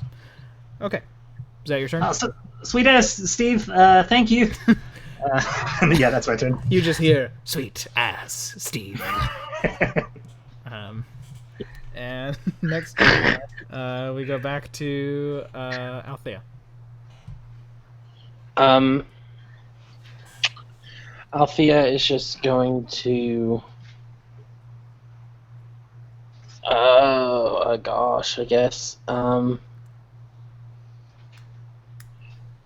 Is kind of thinking about doing something maybe stupid. Is going to say, Should I maybe toss that green gem to one of those things, and I'm gonna ready grabbing it and throwing it? If I get like a 2/3 yes from everyone else. Oh my god. Do we have to wait until our turns to answer, or can I just say no now? You can answer it. No. You can answer now. I don't think that's the best idea there, Althea. That'll be another one of those big blokes over there. Yeah, I don't think that is really advisable. Yeah, but you saw what happened to the other one. It got cold and it shattered. No, it got cold because of the sprites, but I'm pretty sure it shattered because Marcus rocked its world.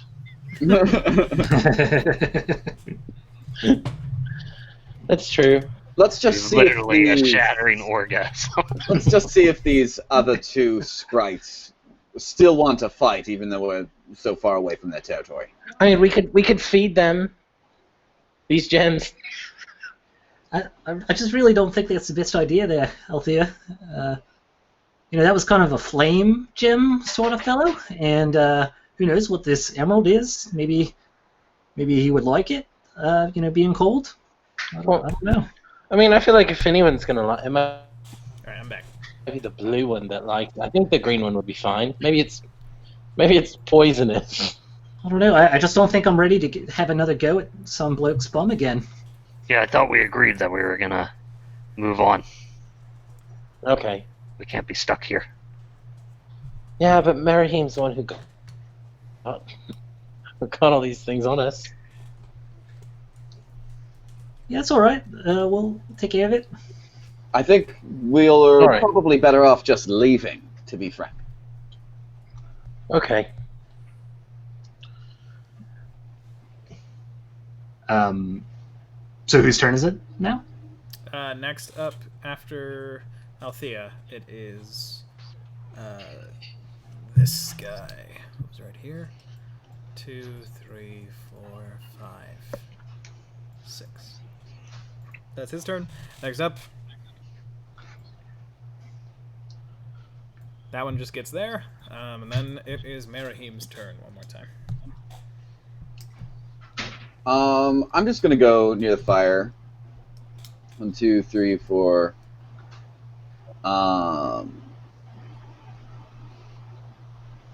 Yeah, I'm just gonna go near the fire, and I'll use thaumaturgy.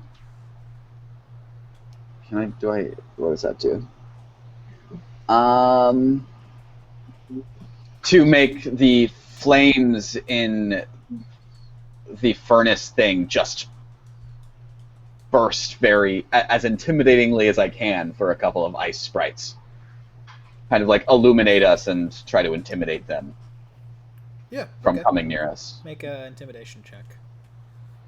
I just don't think I don't feel like fighting them is the best use of our times right now. Intimidation. Okay. The one who is a bit further away. He goes back to the ice. He is gone. Okay. That is Merahim's turn. Next up, Akka. It's your go.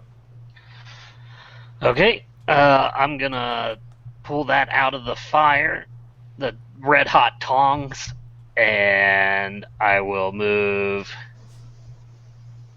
here. Yeah. And I will, with my bonus action, just hold the tongs out and say, we don't want to hurt, we don't want to fight, stay back. And I will use my action. I will ready and attack if it attacks me. Yeah, I'm gonna say make another intimidation check, and this time you make yours with advantage because you got Okay. fire.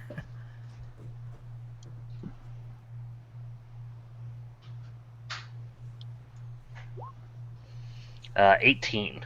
Good good job with that advantage. Yeah. It flies back towards the ice and stops moving and disappears. And We should move ahead, and Aka just like takes a little side step and keeps the thing pointed towards the ice. Yeah, I think Maraheim's just going to leave if we are leaving initiative order. yeah, you are out of initiative. Steve, it's a little rude not to introduce us to your friends. Wish you would have said something about them being back there, but I'll still swing by on our way out. I'm just saying I'm a little put off by that kind of behavior. I am put off that your friends would step onto the ice and approach the supplies I told you we protect. That's understandable. Hey, what are in those boxes, by the way? Food. Food for you? Food for the master. Oh, what does he eat? Fishes Children. feed. Corn. Oh, great. Meats. Yeah? Alright, well, here's another ration for your friends. And I'll toss another ration onto the ice. You see it it basically just like, it seems like there's It, like a melts. slight movement of ice around it, and then it's just gone. Nice. And, I'll talk to my friends over here, my mates, and let them know the ice off limits. And we're just going to head upstairs, talk to the master, maybe kill him, maybe not, and we'll see you on our way out. All right, bye, Steve. There is no response. Alfie's gonna shout, "Bye, Steve." All right, you said just don't step on the ice, and we're golden. So maybe we could just head upstairs, not touch the ice, not touch the gems, and let's kill us a wizard. Yeah, I'm very ready to leave this crazy big room. It is a very large room. This is just an absurdly large room. Well, as you go through the door over on this side, you find yourselves, unfortunately, In an even larger room. in an even larger room. Oh my god, Wait, is for that a real? dinosaur?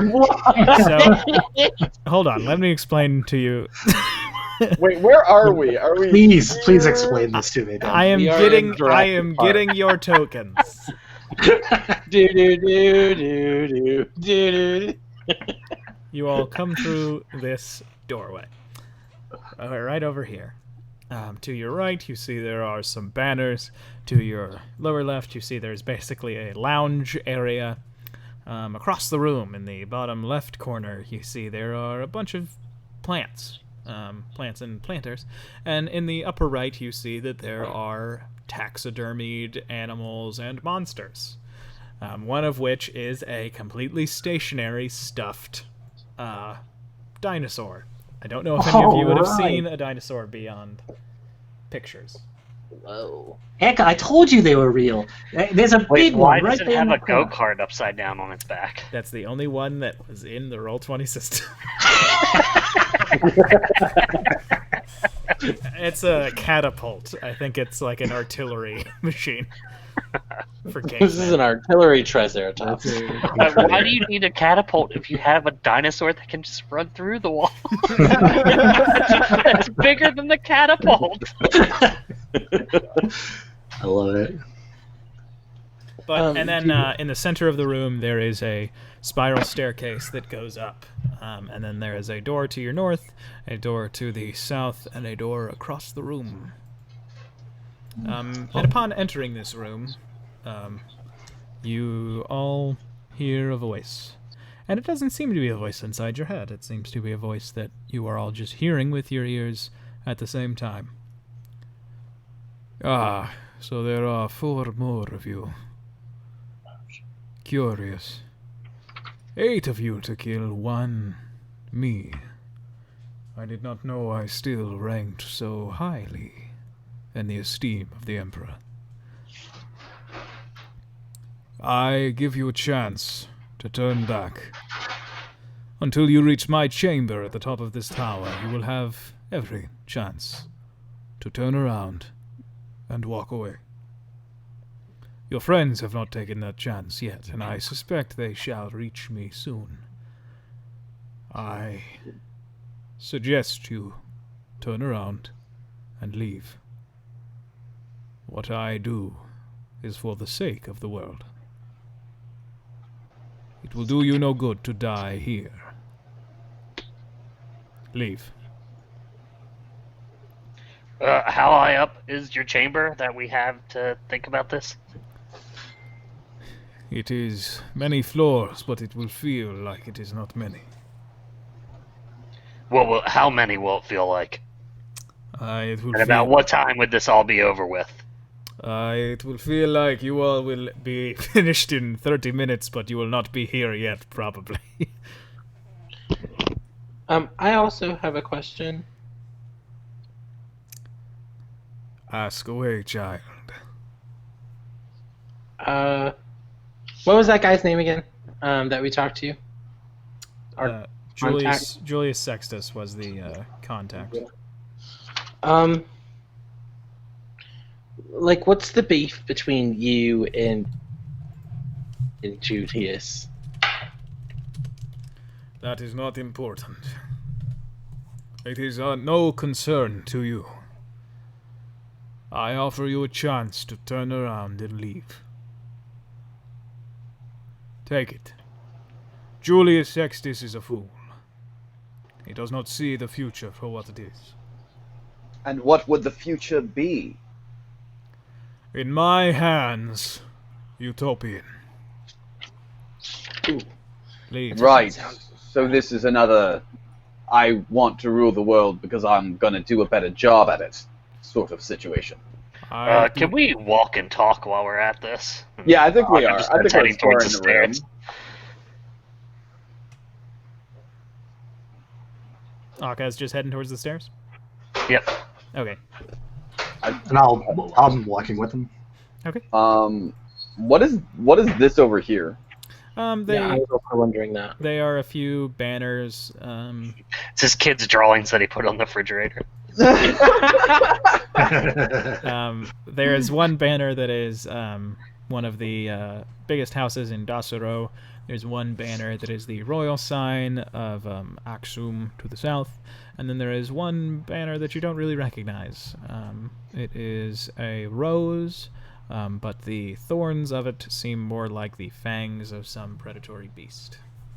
Can I make like a history check or something to see if I recognize that? Sure.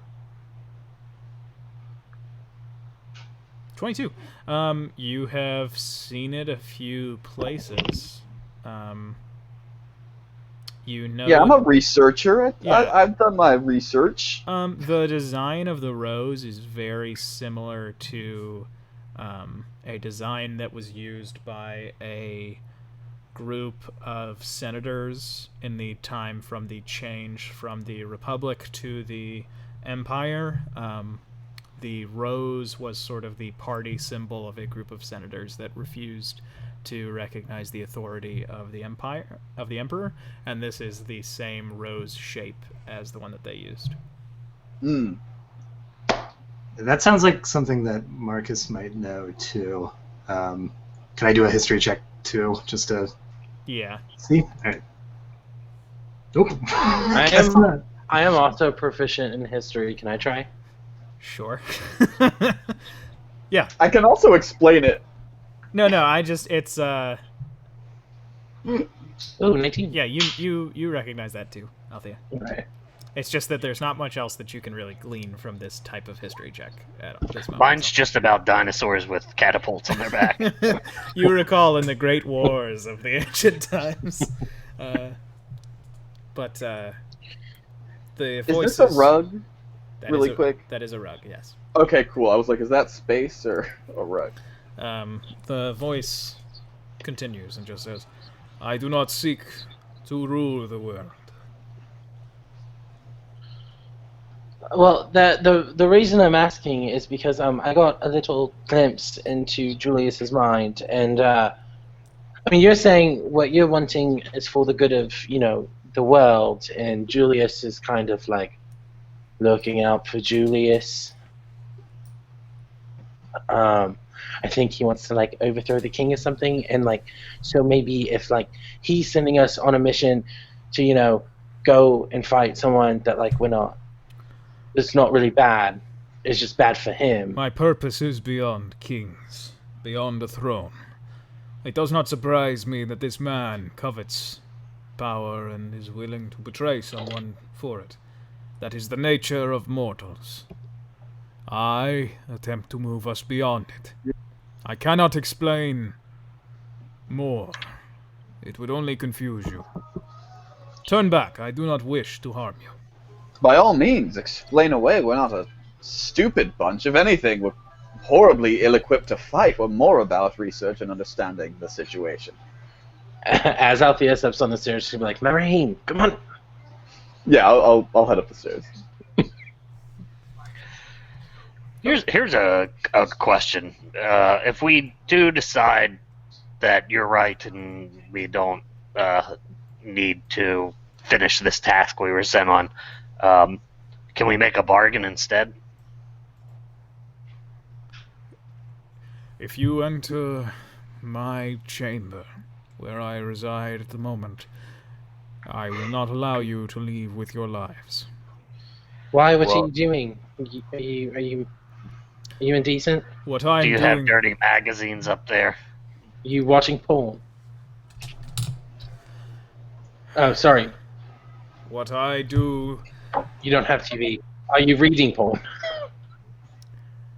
What I do is something that I cannot explain and I cannot share with anyone.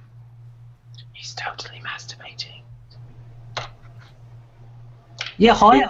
I'm Marcus. We haven't really spoken yet, but I was just wondering. I met Steve back there, and he was saying that sometimes you come down, you work with these gems.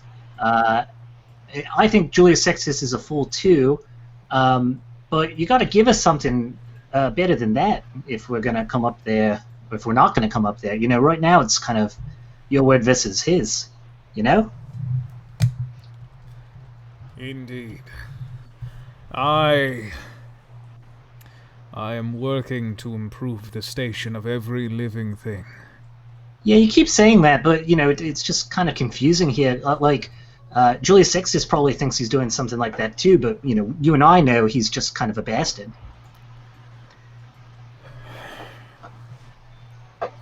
I could kill each of you now. I am Well, yeah, I allowed- can kill myself too. I am If allowing... this conversation goes on any longer, I'll kill myself.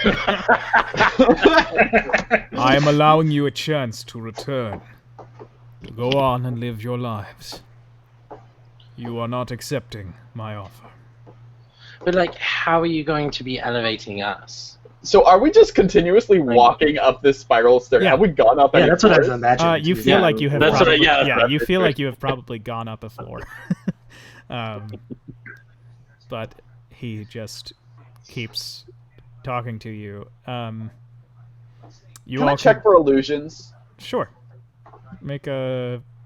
Is that investigation or... I mean, my investigation and Arcana are the same. I guess it would be investigation to see if you notice anything is off at first. Oh! Nice. 26. Hey. I'm going to say that with that, you actually just feel like your Arcana sense tingles, and you can tell that there is going to be an illusion in the next room that you make it to. And you can tell that this is probably some type of illusion spell that is allowing his voice to reach you all. But he finally says, "You will arrive in another room soon. I suggest that you rethink my offer." Are you in that room? No. So then why should we rethink it? I mean, you said we have until we get to your room. Because it is a shorter walk if you turn back now. To understand what I am doing, you would need to hear the first step of my plan. If you heard that step, you would surely wish to stop me. I would like to appeal to you as a fellow intellectual. Perhaps the best way to convince us that we should allow you to continue with your plan isn't even to explain step by step the process, but at the very least to explain anything significant. Yeah, it's just rhetoric this, rhetoric that. I mean, understand, you do sound quite a bit like you're monologuing, and monologuing generally does not make somebody look like their plan is to benefit the whole of humanity. Consider a world where there is no strife. You do not work. From the moment you are born, you may spend your time thinking, learning, growing, developing, creating things. That is the world that I offer you now. But only if you live to see it. And that requires that you do not attempt to stop me. Well, what is step one of your plan? You all come to the end and you reach a sort of landing. And you come into a room where there is a large tablet in front of you, and beyond it you see there is what looks like basically a cube of wall that stretches up to the ceiling, and then in the corner there is a flight of stairs that continues to go up. What is the language on the tablet? That's just a tablet that I got to represent that. Sorry. Cuneiform. The tablet upon approach, it is basically notches with colored rings on it. But I'm going to take you back to the this point. Did you ask what was step one? Mm-hmm. Yeah. You will seem set on your path. Frankly, we're not even set on our path to kill you. We are really explicitly set on our path to understand your perspective. Really, that is the first step in a more just world, is it not? Step one is ending this world. Oh! So, like, killing everybody. There will be death before rebirth. Okay, So why don't we just come up there and put some lumps on your head before you kill us now, rather than have you kill us later, right? well, I mean, let's hear him out. Let's hear him out. Maybe he has a way to bring us back, you know? If you are dead at the moment of rebirth... Wait, let me scratch that. If you are dead at the moment that this world ends, I will not be able to bring you back. So then, like, so you do have a plan to bring people back? I do.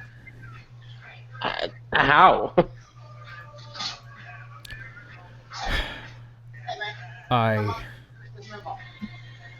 In ending this world, I will be given the position of architect for the new one. Ooh, who might you be working for? This sounds like it's getting more interesting. I work for myself. Yes, but if you're given the position of architect, then clearly you are working for someone else. Or at least in their employ. My mistake, I missed. Turn the lights back on. Yeah, you can see everything. I just realized that I did not do something, and I have to do that now. I misspoke. I take the position of architect for my own. Maybe we should keep walking towards that staircase over there, by the way. I mean, I know that this thing looks kind of cool here in the middle of the room, but if we're trying to get up there, then, the staircase is probably the best way. Yeah. I'm gonna, so I had a feeling that there was an illusion in this space, right? Do I see anything that catches my attention, or? Once you all are over here, and you can see behind the tablet, you see a tall, middle-aged man, salt and pepper hair. He is wearing long, red wine-colored robes. Down the middle, there is a black tabard with runes of different languages up and down it in crimson. And he wears a pair of pauldrons. They are leather with iron on top. And his salt and pepper hair matches his beard, and his hair goes down to his shoulders. And he turns... It says, "Please excuse the man behind the stone." No, he turns and looks at you all once the dogs stop barking and says, I ask that you do not proceed. Please. I do not crave violence. I do not crave death. Didn't you just say you're gonna kill everybody? It is a necessary evil. So he's not real, right? That's like a projection of him. Because of that 26 that you got, you can tell that this is an illusion placed here to put a human face to the voice. Got you. I Okay, really don't worry wish you about would it. just let me punch you in the mouth. You can go ahead and punch him. Just don't throw yourself off balance too much. What, do you think I have bad form? No, you have great form. It's just you're not going to be hitting anything. 19, your fist connects really well with his chin. You make some sweet chin music, but you just sail right through him. What? Ah.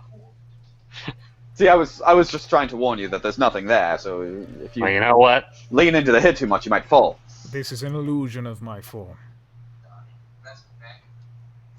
Bonus action, martial arts. I'm just gonna give a little thump with my hand really hard on this tablet. Yeah, it shakes. Ooh. If you Looking have this- around. Go ahead. What did you say was on the front side of this again? It's 5 rings in different spots, and there's an inscription off to the side. What's it written in? It is written in common. What does it say? It says, "One may ever move, all must move when when none are just above. They must descend." One may ever move. All must move when none are just above. All must move when none are just above. Yes, they must descend. Can the rings move? Which you all can move any of the rings if you would like. One may ever move. All must move when none are just above. They must descend. Hey guys, the staircase is right here. I know that there's that tablet there and the rings and Yeah. whatnot, but we should just head upstairs. Yeah, I want to get to the solid one. Is there Well, like I an mean, intuition That way I check can though? pick them up and spin them over my head a few times and maybe throw them out a window. Here's the Marahim, situation You can though. make an insight check. That would be the closest to intuition. And I would need to know Yeah. what you're Yeah, trying to I figure was. out. So, like, I'm gonna just explain it. What I'm thinking to them. What we know for sure is that when you looked at the tower from the outside, it didn't seem to match the actual shape. These spaces in here are cavernous by design. If someone is really trying to keep us from getting to them, do you think that they would just have a staircase that led right to their room? We already know that they created an illusion when we first entered through the canal that had us walking around without any idea that we were being led astray. So, it might be worth it to investigate what is in here, because it could lead to us finding the actual route, rather than going on a wild goose chase. I would have to agree with Marahim. Do you think that maybe these are reminiscent of maybe different elements? I see a blue one and a red one, and one that kind of looks the color of dirt. Yeah, are all these rings magical? Nope, they just seem to be different colored rings. They are not. Okay. But do they seem to be representational of something? Yeah, They don't really Right. seem to be. I just use different colors to make it Oh, clear that they're okay. different ones. got it. One may ever so only one So- can move at a time, and they all must descend. All must move when. I'm going to try and move this one, and try and see if it can move up or down. Okay, yeah, you cannot move it up or down. Or well, you can't. Okay. I'm gonna try and move the fiery one. Yep. It Does moves that up one and move down. up or down at all? Nope, No? What about it can't move up or down. what about the blue one? You cannot move that one at all. What? But this one we can. This one we can move. That one, yeah, you can move. You can't move it up or down. But it gives when you touch it, like you. Can we move it from one pillar to the other? in some way? Yeah, you can slide it to the right. Oh, that's what I meant. I thought they were like rings that you had to pull off the No, the I'm pillar sorry. and move it. I'm sorry. Okay, that was okay, a okay. Poor approximation. Imagine there is a line through each of these levels, and you can slide the ring along it to the left or right. So hold on, just for my sake. The line goes like this. Yeah, and you can slide the ring from one pillar to the next. Got you. Okay, so And one may ever the move. illusory wizard says, "The steps there will lead you to my room, eventually." I feel like this might be a shortcut, though. I think he's trying to make us take longer to get there. He knows that there's two groups of us. Your friends He said- decided to skip this as well. What if we... Is that it? One may ever move. All must move when none are just above. They must descend. They must descend, so maybe they need to start at the top and then go in a downward movement. That's smart. But this one doesn't move at all, right? So hold on. I think two people moved things just at the same time. So I'm going to put the rings back where they were. Okay. And I want one movement at a time. Show me what you're trying to do. Yeah, I think that blue one makes sense though. There in the middle. I like that. Oh! And then when you can move the gold one back to the front. Wait, what did you realize, Althea? Oh, I have an idea. I think it might be... May I? Oh, yeah, you go ahead.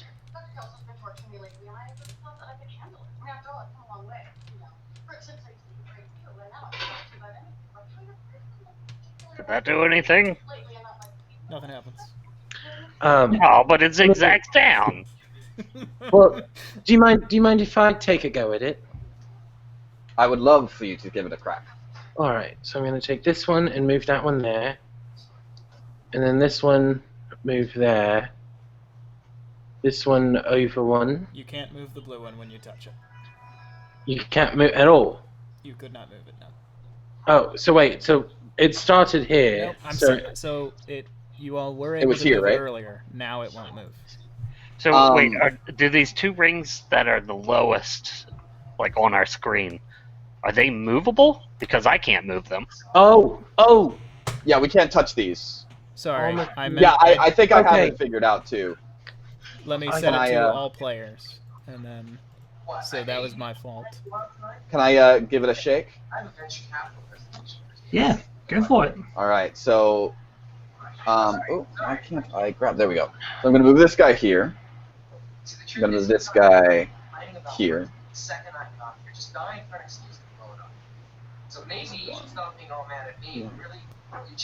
Yeah. Okay. When you got this one to this point, it couldn't move, and when you got this Gotcha. one to this point, it couldn't move. So it can go to those points, but it can't go further. Can't Do you go further. mind? Yeah, they can't move. There's something directly above it. Do you mind if I take another crack at it? Really, I think I got it. If you don't mind, by all means, move as well. It's,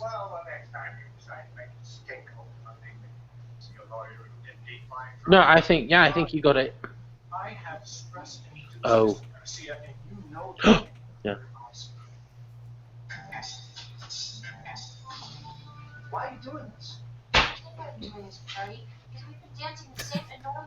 Some All right. Scrubs plays in the background, and he says, "I'm sorry, let me turn that off."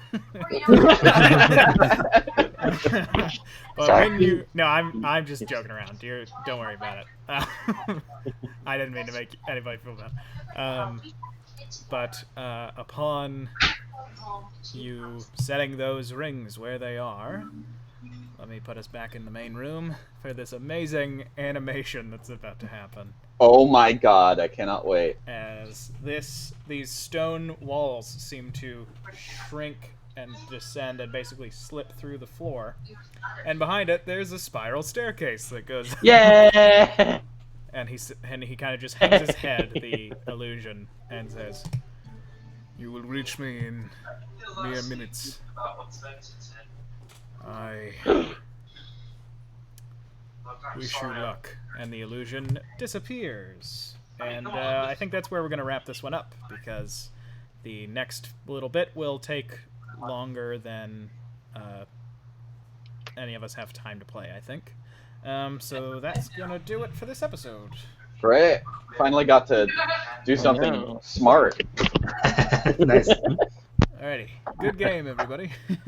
Yeah, thanks, man. Yeah, thanks. Yeah. That was a lot of fun. That was awesome. So next game, we will just jump right back in with you all going up them stairs. And Perfect.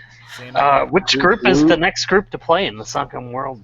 the next group to play will be the other night group, the Thorns. Check back in Cool. Wednesday at 6 for the continuation of their move after they just killed a bunch of guards. Now, Wednesday at 6, that is Eastern Standard Time, right? Eastern Standard Time as the crow flies. And you can catch up if you missed the first one on our YouTube page, right? Yes, you can. It's that call to action. there is video of the stream from every episode of the stream except the very first one, because somebody didn't know how to use Twitch.